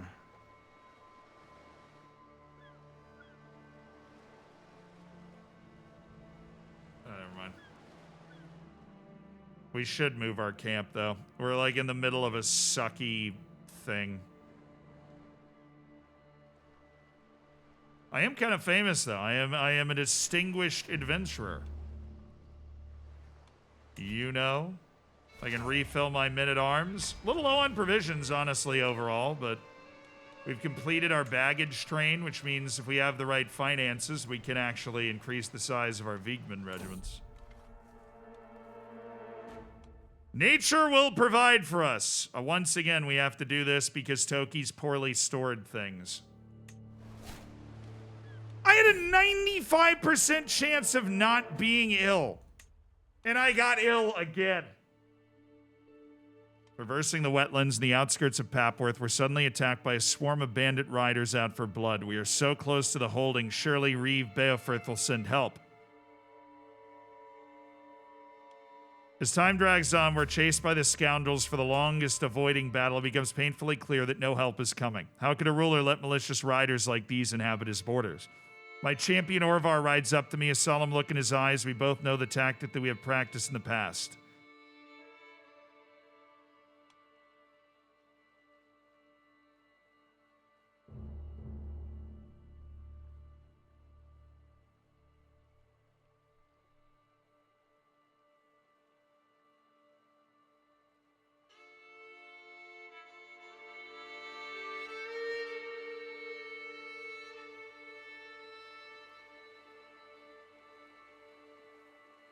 Oh no.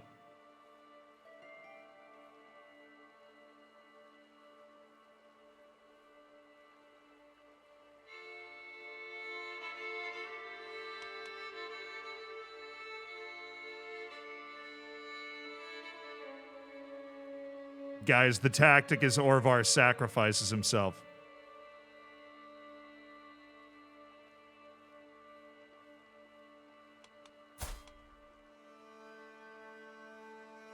Second in command, Orvar Longshanks.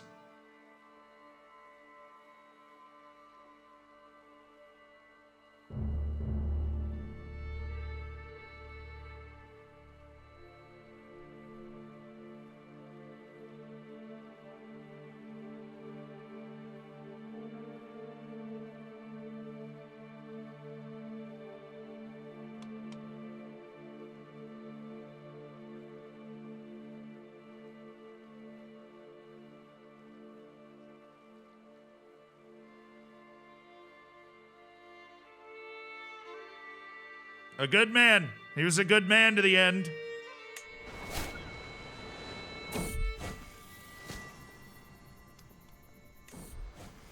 Toki's patched me up, so I'm not feeling as sick, but I am feeling terrible. Orvar Longshanks has died. Suni the Mad is now our second in command. And we need a new bodyguard, and we'll go ahead and make that,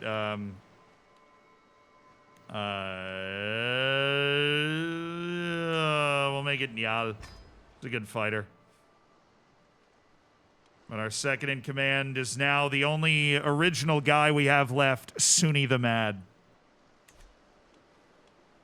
Moving the dang camp, man. This place sucks. Get me out of here.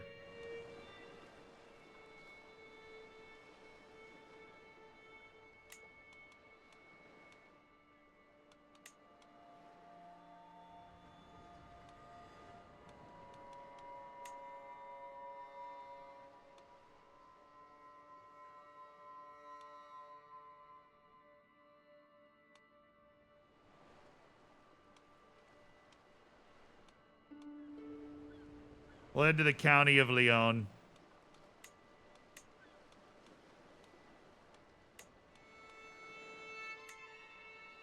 Mercenary guards should allow us to get out of here all right. We'll be able to walk over the land, no threat, and we'll be able to scout for talent, which we need, because now we are missing Orvar Longshanks, the OG.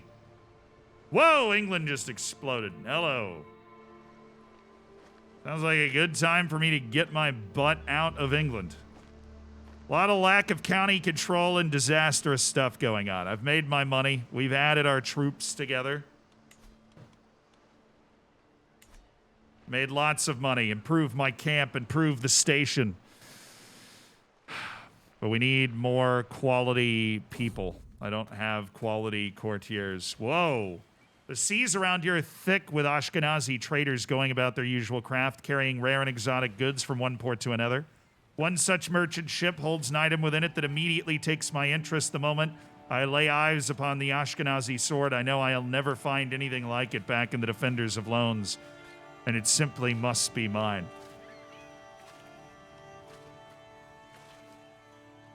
I'll steal it. Probably get caught. Well, I have 75 gold. It costs 75 gold. I mean, seems like a pretty solid match made in heaven. It shall be mine. I have a really high quality Ashkenazi sword. Okay. We've made landfall. What do we have? Burn property in the Count of Milon.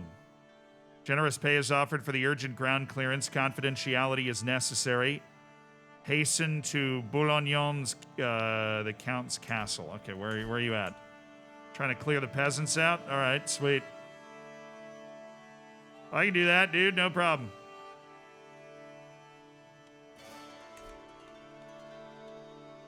And Count Rudolph needs an emissary escorted.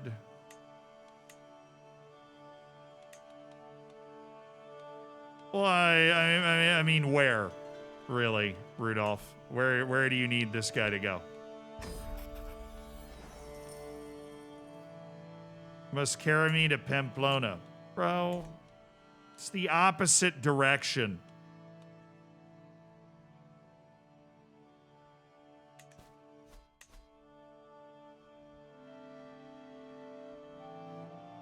Can't go left on the little nav thing anymore, which is annoying. Like, my WASDA can't take me left on the map. Anyways, I don't want that contract. It's a loser contract, and I'm not a loser. Now, the burning property thing, that's pretty sick. I will definitely be taking that. We don't move as one. Smaller group travels faster.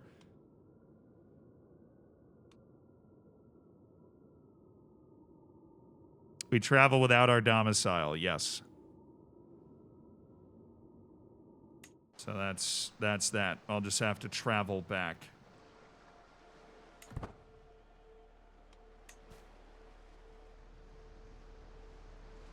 The land looks pretty settled over here in France, so I don't imagine that we're going to run into any problems on the road.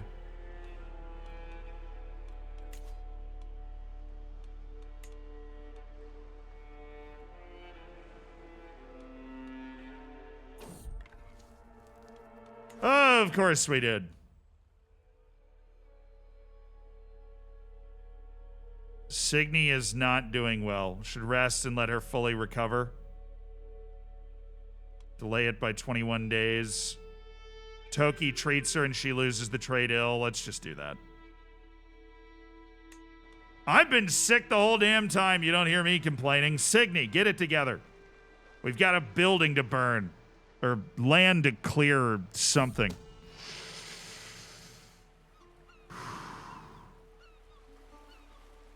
Right. Seems a pleasant place. A shame to visit under such unpleasant circumstances. Close to nightfall, a small band of my followers and I await in the shadows not too far from our target, a capacious wooden storehouse beside the docks, positively bristling with kindling. Count Milon doesn't see fit to explain whether his victim, Gargamel, owned the place, had interests there, or merely held some affection for it. Soon enough, it won't matter anyways.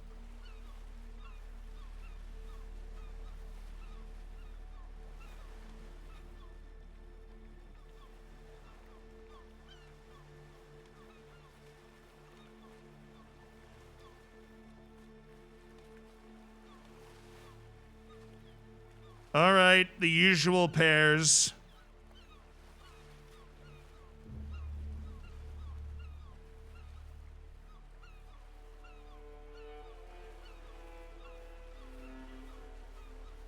Gives me 131 gold, but I could get caught. Or we use our intrigue and don't get caught, but we don't need to get arrested by him.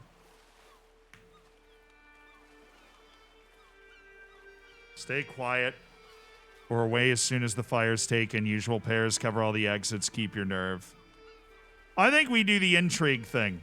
If we can avoid getting caught doing bad stuff, I would prefer to do that. Got it. Let's go. A good plan begets swift victory, and the still-burning facade of the storehouse slowly toppling into the water in front of it only goes to show it. With speed and stealth, not to mention a lack of sober opposition, my followers and I swiftly set multiple fires, then retreated with alacrity. The flames did the work, and we simply had to return in the morning to check on the results. From the looks of things, Count Milan will doubtless be more than happy to hand over our pay.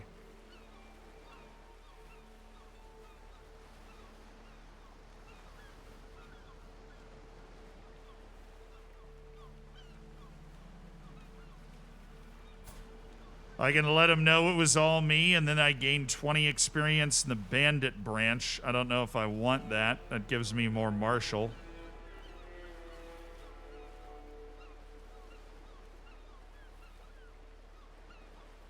Maybe?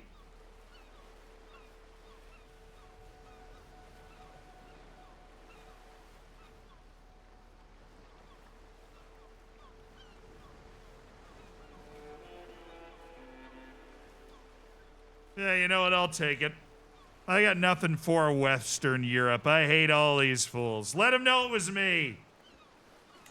Build my bandit reputation. Let them know. All right, I got stacks now. Dude, it didn't let me organize this travel. We could have just sailed here. Seriously. It's been snowing for days, and the road ahead keeps appearing impassable. However, as I look, I see small groups of people approaching us fast across the snowdrifts. Soon, a man stands before me and speaks with a wide grin. You seem to be in quite a predicament, but fear not, for a fair price will help you return in your travels. Helping is its own reward, and then I would add this... Oh, another giant. Hello. Yeah, let's try to invite him. And we failed. And we're stuck in the snow. Let's go, baby. Take us 14 days to get back on the road. I had a chance at it. Yeah, I'm gravely ill for the 4th time in my life. Been a sickly go of things so far.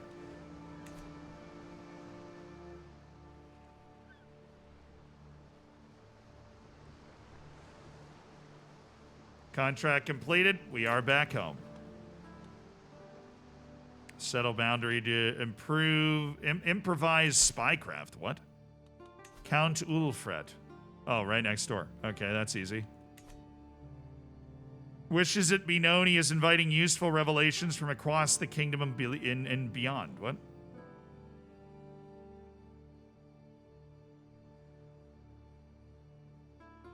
Travel to 3 counties, performing intrigue or diplomacy challenges at each, or simply burning prestige or opinion. Oh, okay. I think he's just trying to improve the people in his realm. We'll see. He called for educated reports on the happenings around his capital, attract all sorts of charlatans eager to earn easy coin for a stilted rumor or obvious fabrication. Fortunately for him, my band and I aren't the same run-of-the-mill fools thronging his hall and can trade more interesting stories of neighboring lands. Though how useful they'll be is up to the good count. First, though, we'll need to discreetly visit a few places that Ulfred is interested in knowing more about. Oh, it's a chance to make money, basically. Smaller group travels faster. Let's go. We're gonna, again, it didn't let me plan my travel, man. Why? Why? Never mind. I kind of have to do it the way they're saying I should do it.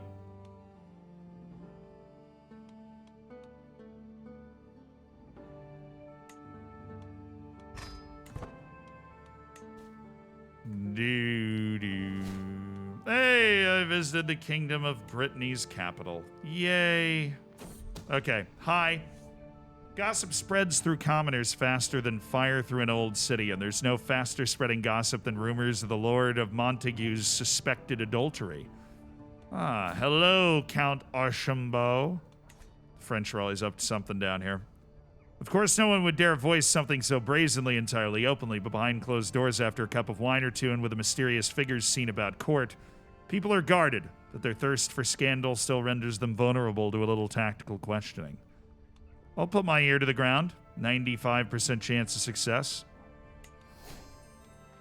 I've gathered some intelligence on Lord Montbeau. Oh, murder. Hello.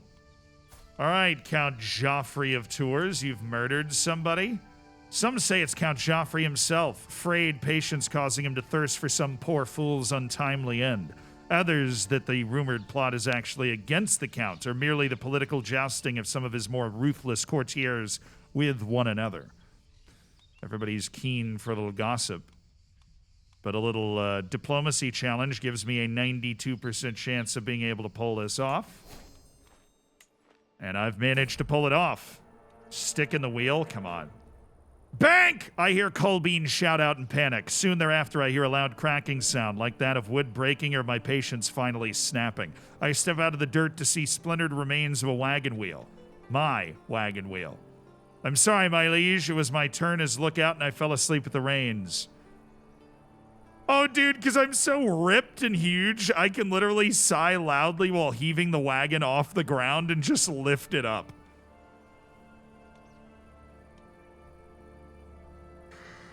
Yo, Alina, thanks for raiding in, dude.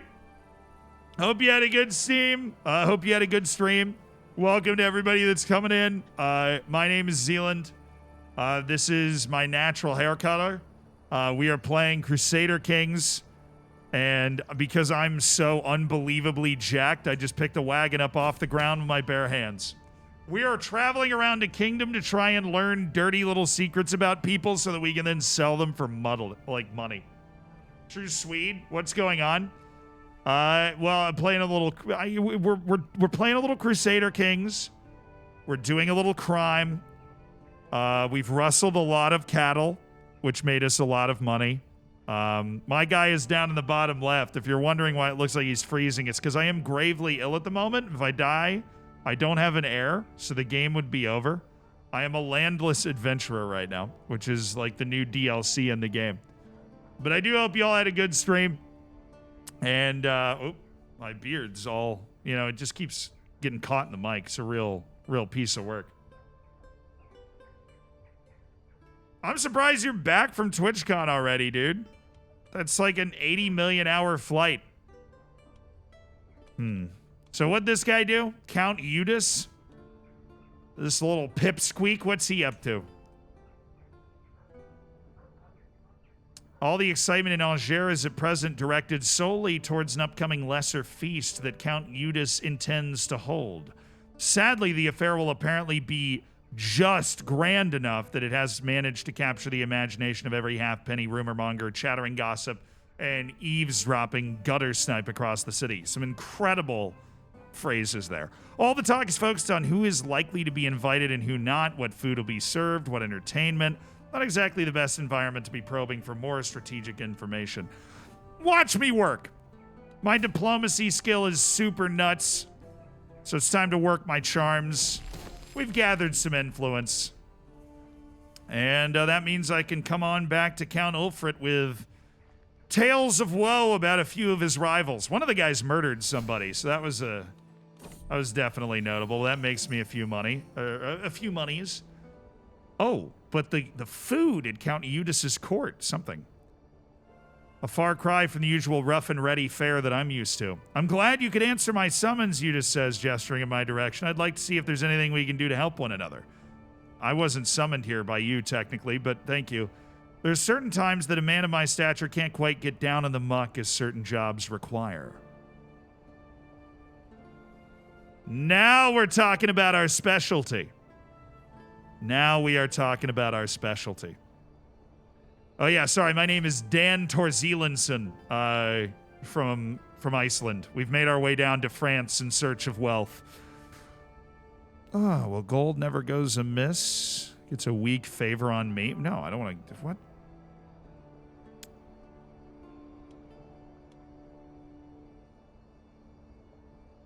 I've been outflanked by spindly little Count Eudes. He could get a weak favor on me. I don't know what he would use that for, but... Sure. Give me the 18 gold, and if you ever need to call in a hit on somebody, I'm your guy. Protect the innocent. Not really my speed, but where is that? Count Oliver. This is like right where I'm camping out right now at the edge of Brittany. Hardworking folk of Liana are in need of help, and the Count offers a reward to an altruistic adventurer that might want to help them. Can also fight corruption. I don't really want to settle boundary disputes. Feel like it's not really my speed. I can make a request from Count Ulfrit now that we helped him out. Are there any hath you any maidens, my lord? I feel like that's the way I was supposed to ask. Hath you a maiden, my lord? Not one that I would want to marry. We're looking for somebody really cool. All right, fine. I will protect the weak.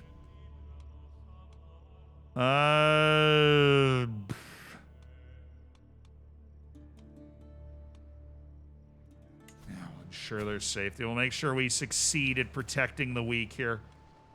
Okay, we've got to appoint our people. So a couple people are going to be the muscle. That would be probably Suni the Mad.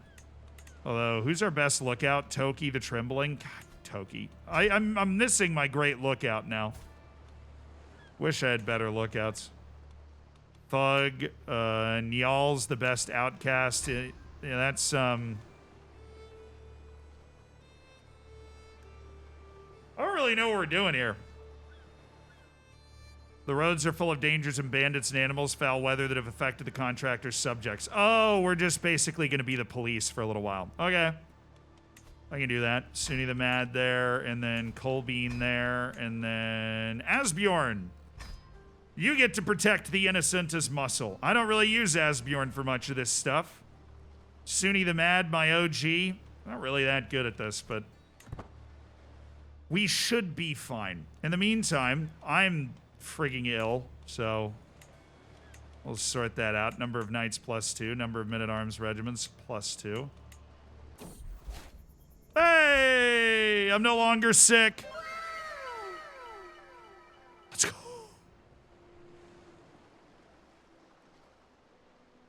Where's the mead? Well, we gotta go looking for that. Thoughts on the new DLC? Really, the fact that I can't raid is annoying. I think they would need to kind of overhaul the men-at-arms system to help. Oh, something's going on. Colbean and Signy are, dude, Signy's a little friendship whore, okay? She's making friends with everybody. I can encourage their friendship, but there's a chance they'll both hate me more if I do, so just good for them. Be friends. I'm leading a patrol when we spot a group of figures emerging from the darkness of night. Hooded cloaks obscure their faces, but one's ungainly gait I recognize as Asbjorn, my bodyguard. My lord, whispers one of the men. They are deserting. What should we do?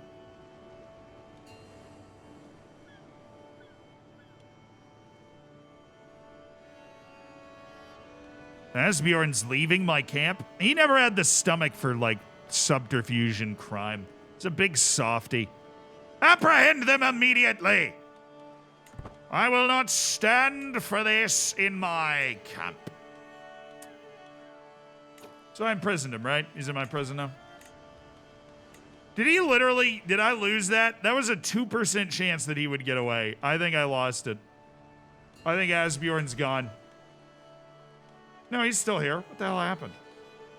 Oh, they just couldn't leave. I just locked him in. He actually likes me, too. I don't know why. He just is like an honorable guy. Which, I mean, how ridiculous is that, right? An honorable guy? Are you kidding me? In this economy? Preposterous. I'm gonna level up my Vigman, but what's the point? You know? I'm not really doing mercenary contracts right now, and I do have all these men. We did one, basically, where we needed fighting men. I love the concept of the DLC. I just wish you could raid. I think that the fact that you can get so many men-at-arms so quickly as an adventure is kind of dumb. I think it would be smarter to have smaller bands of men-at-arms that you could recruit, which would then allow you to add raiding, because then raiding would be a lot harder. Because they totally haven't added raiding yet, because it would be too easy to build up an army where you could just start raiding everything and make a truly ridiculous amount of money. Yeah.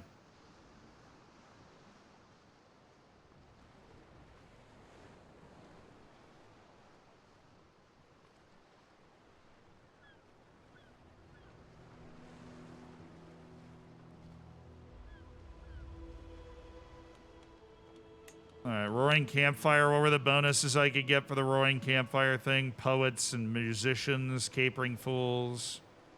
I liked the nightly debates thing was cool. Prestige per court position. Juicy rumors is sweet. We'd have to be freebooters to do it. I think at most of these things I have to be like in one branch in order to use it. Local hangers on, that would be... Oh, explorers would be the only way I could do locals hanger. That'd just be inviting kind of more people into the camp. All right, well, let's level... We can level up the campfire. Like our camp communal space could totally be leveled up a little bit.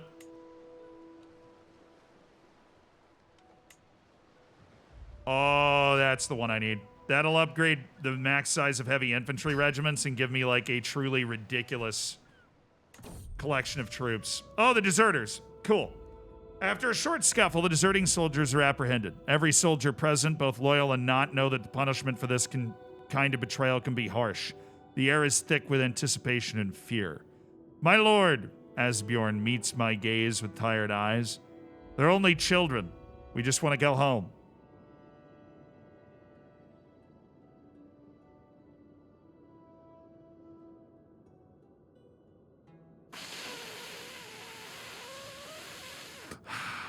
Man, it smells like in here! The hell? What do you mean? They're tired and they just want to go home.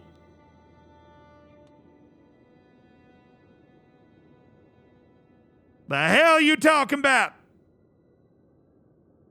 I don't want overworked soldiers for 2 years or for 5 years. That's probably bad. We can make them scrub latrines, or I could give them a really long lecture, which is what I'm going to do.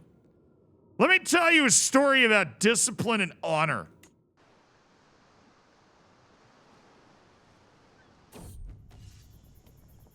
Sweet. Invigorated by my speech, they are not killed, because for some reason killing them will have a negative effect on the other troops. Whatever.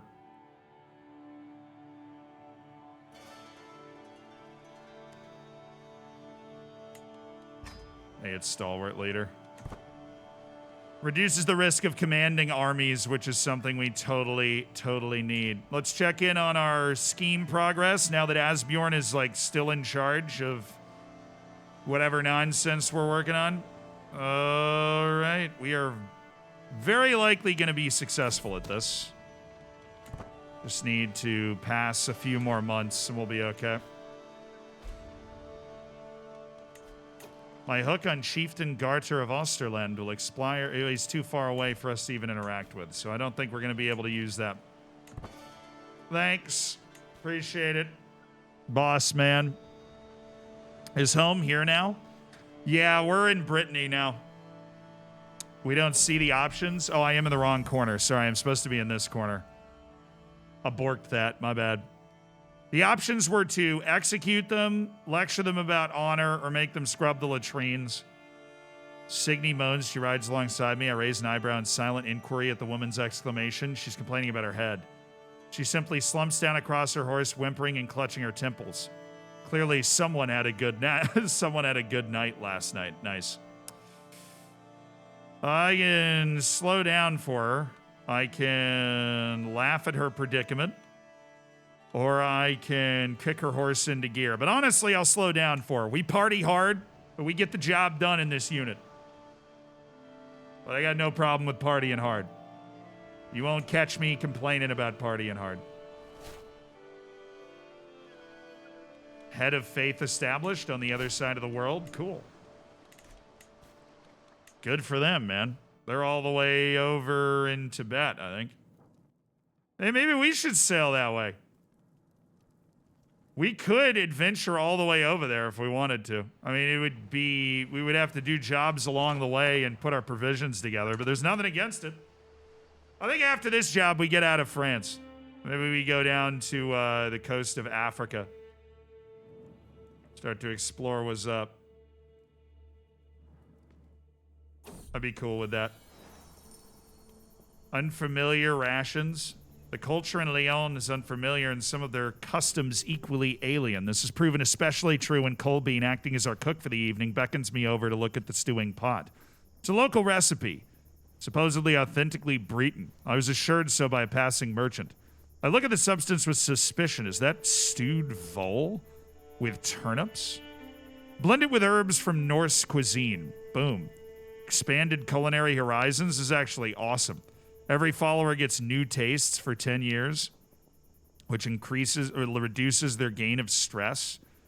I could call this muck and then get the nickname the narrow-minded. I have a 30% chance of that. Yeah, blend it with some herbs from North cuisine. Nice job, Colbean. You know, I always liked Colbean.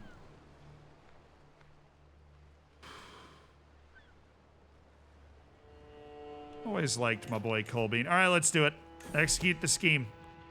Seize the moment. 95% chance of success. And 3, 4. And there goes a 5th bear this morning. I put the corpse down in the cart right in time for Count Olafur to arrive with some of his servants. Cool, I killed 5 bears. What a magnificent job, he applauds. No more murdered cattle, no more lost children. Here, have your payment. If the common folk complain once again, I know who to call for. Thanks, man. Appreciate the cash. Definitely appreciate the cash. All right, any other cool jobs around here? I can challenge King Baksid to a trial by combat. Oh my god. Yeah, dude.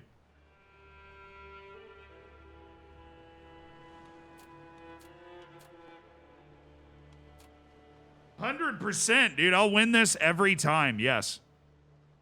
What's he doing? He's just challenging people to... Why? Am I an outlaw in his land? I don't even really know how to look at that necessarily. I don't know why the King of Denmark would not like me. I guess maybe... If these guys are under Denmark, maybe they wouldn't like me. No? I can challenge King Baksid to a trial by combat. I will kick his butt, too, if I fight him. I'll dumpster him. He's terrible. He's not good at fighting. He's also older.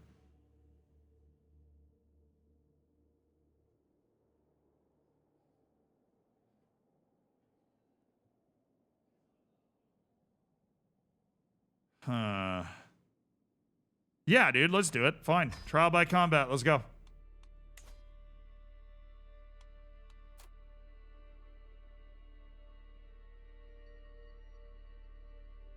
I can have Count Ulfred start a grand tournament. Oh, that's an interesting move.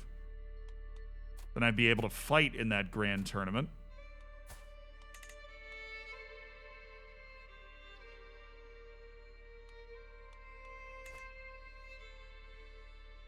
What's the other guy? Olafur and Ulfred. Yeah, I don't need anything from both of you guys. This trial by combat thing has my attention. I arrive in the designated spot near Aarhus in good time to find King Bogsid's already waiting for me along with a small entourage of witnesses. Whatever else he may be, Bogsid's fit to fight and willing to risk meeting me man to man. The formalities are brief. We all know why we're here and we're long past the point of talking. Weapons are handed out and retinues retreat to observe from a safe distance. All right. I am fighting for my freedom as an outlaw, I think, here. I've got a 6 sword, though, so it shouldn't matter. For a few brief moments, Bogsid and I pace in a lazy half circle, each watching for an opening. I heft my Ashkenazi sword ready to defend myself while he clutches his sword firmly in hand. This fight may only be to first blood, but that doesn't ease my nerves. With a sudden twitch, the bout begins. Bogsid's sword moves into a lazy defensive position and he begins shouting me down. He's using the tone that one would use for a misbehaving serf, not a master.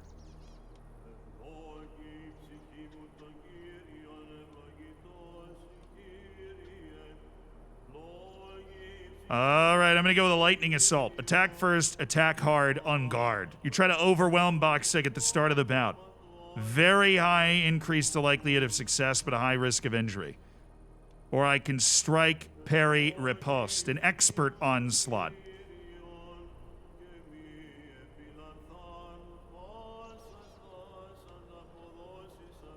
He did handicap me. I got like a -4 at the start of the duel because he shouted at me and I got all mad about it. Let's strike, parry, riposte. I leap into action, launching a flurry of quick slashes, driving myself hard against Bagsid's guard, wearing him down with each expertly timed strike.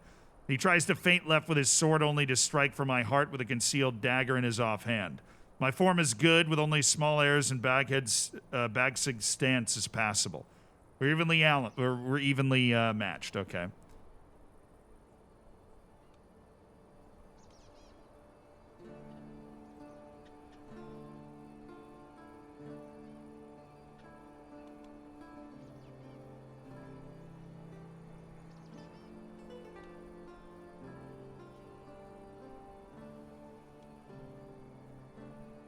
I'll show you how I heft the sword. My sword flows through Bagsid like water, each strike chaining fluidly into the next, a series of perfectly timed attacks. Well aware of how he was utterly outmatched, Bagsid hurls himself at me, bodily forcing me backwards with all the desperation of the doomed. My form is good, and Bagsid's stance is still formidable. The opponent's guard is fierce, and I feel far from victory.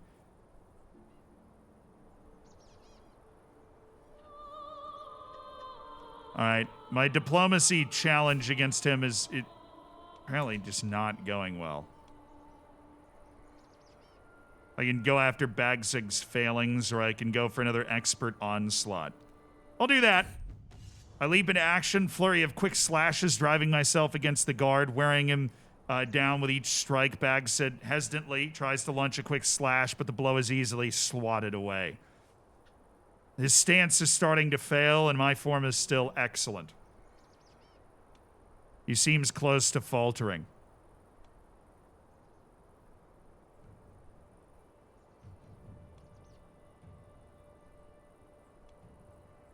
That's the best you've got. You can't even hit me. Play defensively for a time to allow Bagsid to tire himself out. It's the only option I've got. Taking my time, staying calm. I won. Let's go. Mixing relentless parrying with infuriating dodges, I inexorably erode my opponent's energy. To his credit, it takes longer than I would have thought, but eventually the sheer duration of our bout begins to take a visible stance on him. I leave it a while longer just to be certain, goading my foe to keep attacking with occasional slashes, then smack the sword from his hand with a powerful cleave. Exhausted, Bagsid yields, then careens face first into the mulch. Hell yeah! Yeah!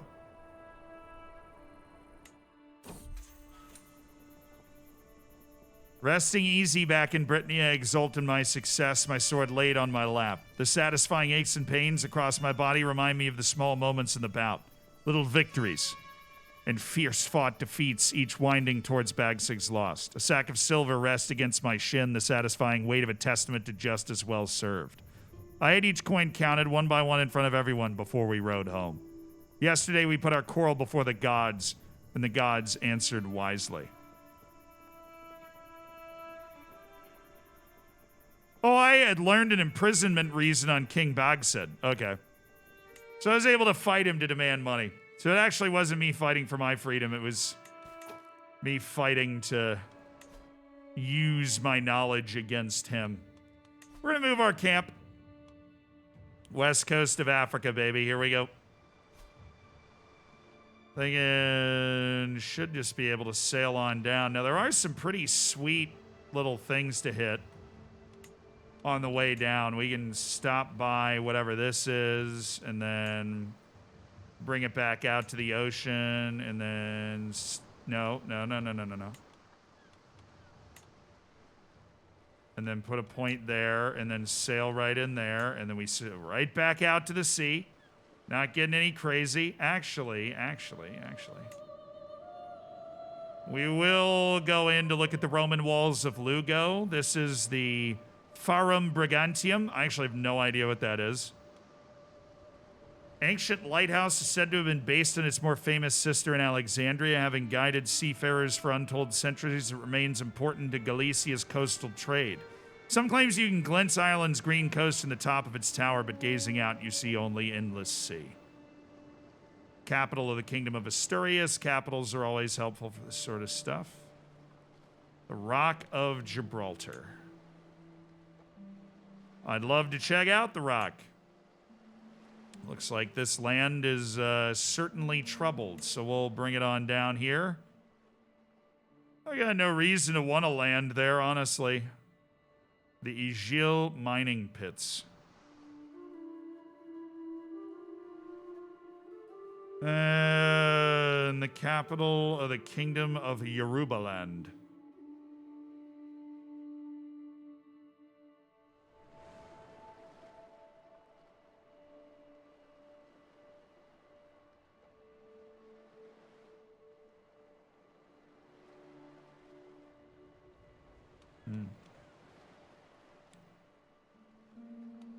Yeah, we'll just see if there's any jobs that need doing along this coast. We've got plenty of provisions to make this trip.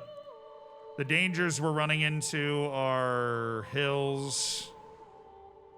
Looks like a little bit of forest up here and some coastal sea. So let's get a Pathfinder's guy. Okay, experienced captains aren't going to help with anything. Arid Explorer pack, wilderness.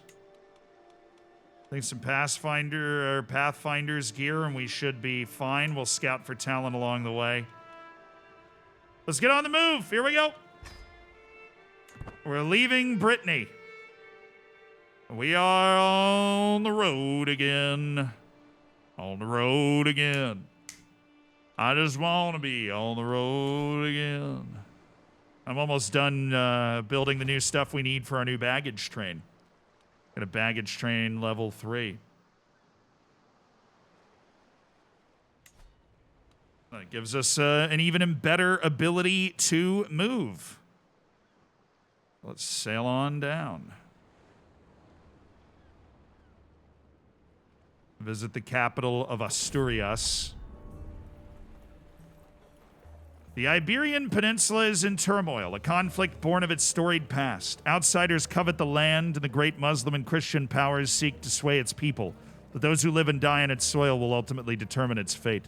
The time has come for we to take hold of the situation and my destiny. I see all the pieces laid out on a board. I know the way forward, and there will be no stopping House Torzelenson.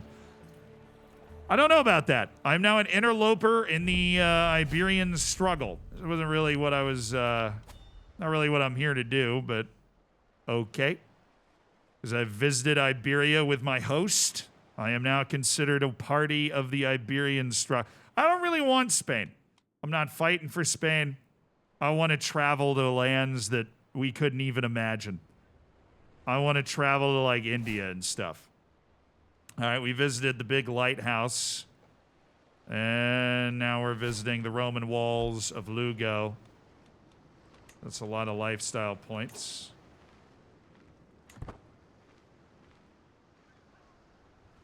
Just seeing some wonders of the world to improve my knowledge. Oh no, somebody's overboard. The choppy waters are quick enough to make any experienced sailor seasick. As we roll back and forth on the waves, the people on the ship are slowly moving to seek shelter. I notice Asbjorn looking over the railing before turning to make his way towards the deck, but before anyone has time to react, the ship hurls and he falls into the dark water. We need to save him. The crew scours the waves and saves Asbjorn's a 91% chance. 8% chance that Asbjorn drowns, or I could send Toki in.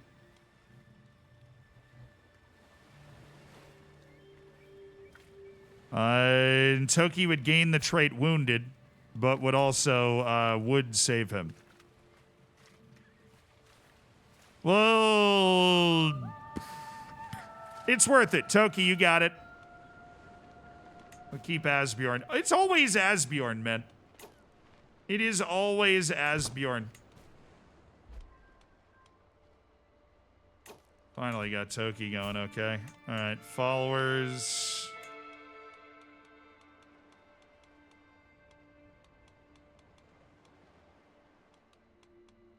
Opinion of me. I mean, Sturbjorn's not my prisoner. It's really just kind of is what it is. You know what I'm saying, man?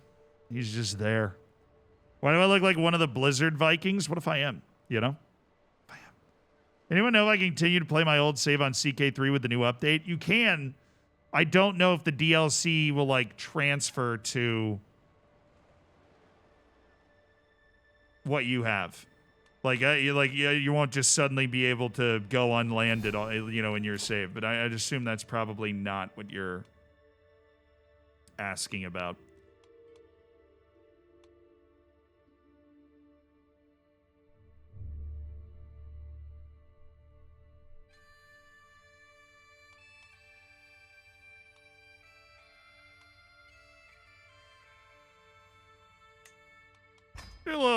Do a little hit and run military tactics.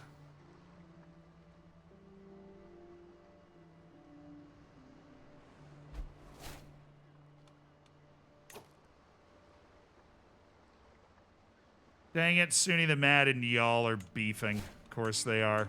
Ridiculous. All right, we're going to see the Rock at Gibraltar. Nice. 5 trade experience as a wanderer. And I visited the great city of Al-Ghazira al-Hadra.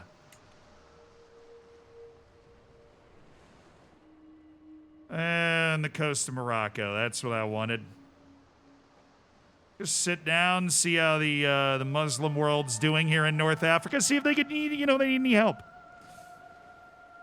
Do you know if the new DLC, if you go back to being a landless lord, if you lose all your county? Yeah. I know. So here's what I do know. I know you can go... Oh, interesting. I know you can go back to being landless after you have land. I don't know what circumstances that happens in. I would assume it kind of depends on what type of war you lose all of your land in. But I know in the DLC, like, you can have land and then go back to being landless. I just haven't played it enough to know all the different, like, scenarios where that could happen. But I know it, I know it's possible, which is good. Because that, it's realistic. If you're able to survive you losing your land, you can set out and try and make a name for yourself somewhere else. Some different things going on. We've got Hobnob with a ruler. We've got Tutor a Child. Artifact Delivery. And Escorting an Emissary. Count Vermudo. Bruh, I just came from there. Man, Sheikh Naya.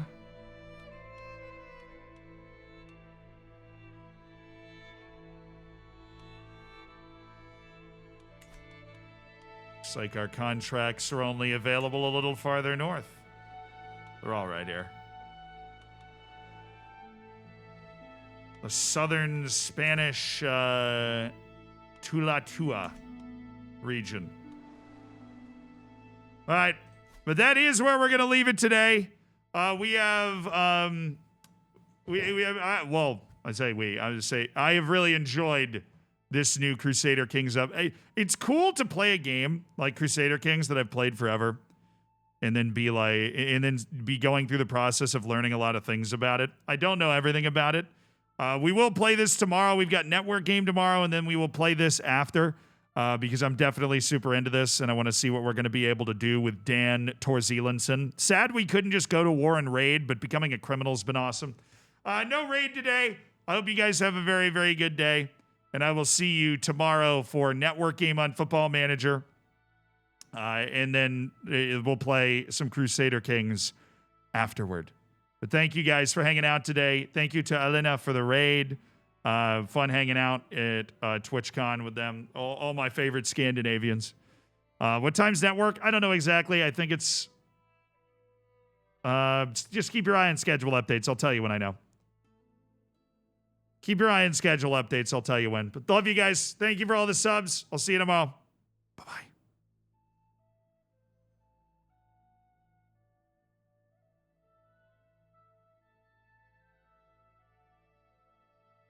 Oh, no. I normally catch your YouTube, so I never got to be interactive and I always wanted to know, are you named after the Danish island of Zealand? Osel, sorry, I was about to end the stream, but you didn't miss your shot. I'm named after New Zealand. My parents really loved it there, and they just ended up thinking that was a really cool name. So That's my actual first name, and that's why. But I have been to the Danish island of Zealand, and I like it. Okay, now bye.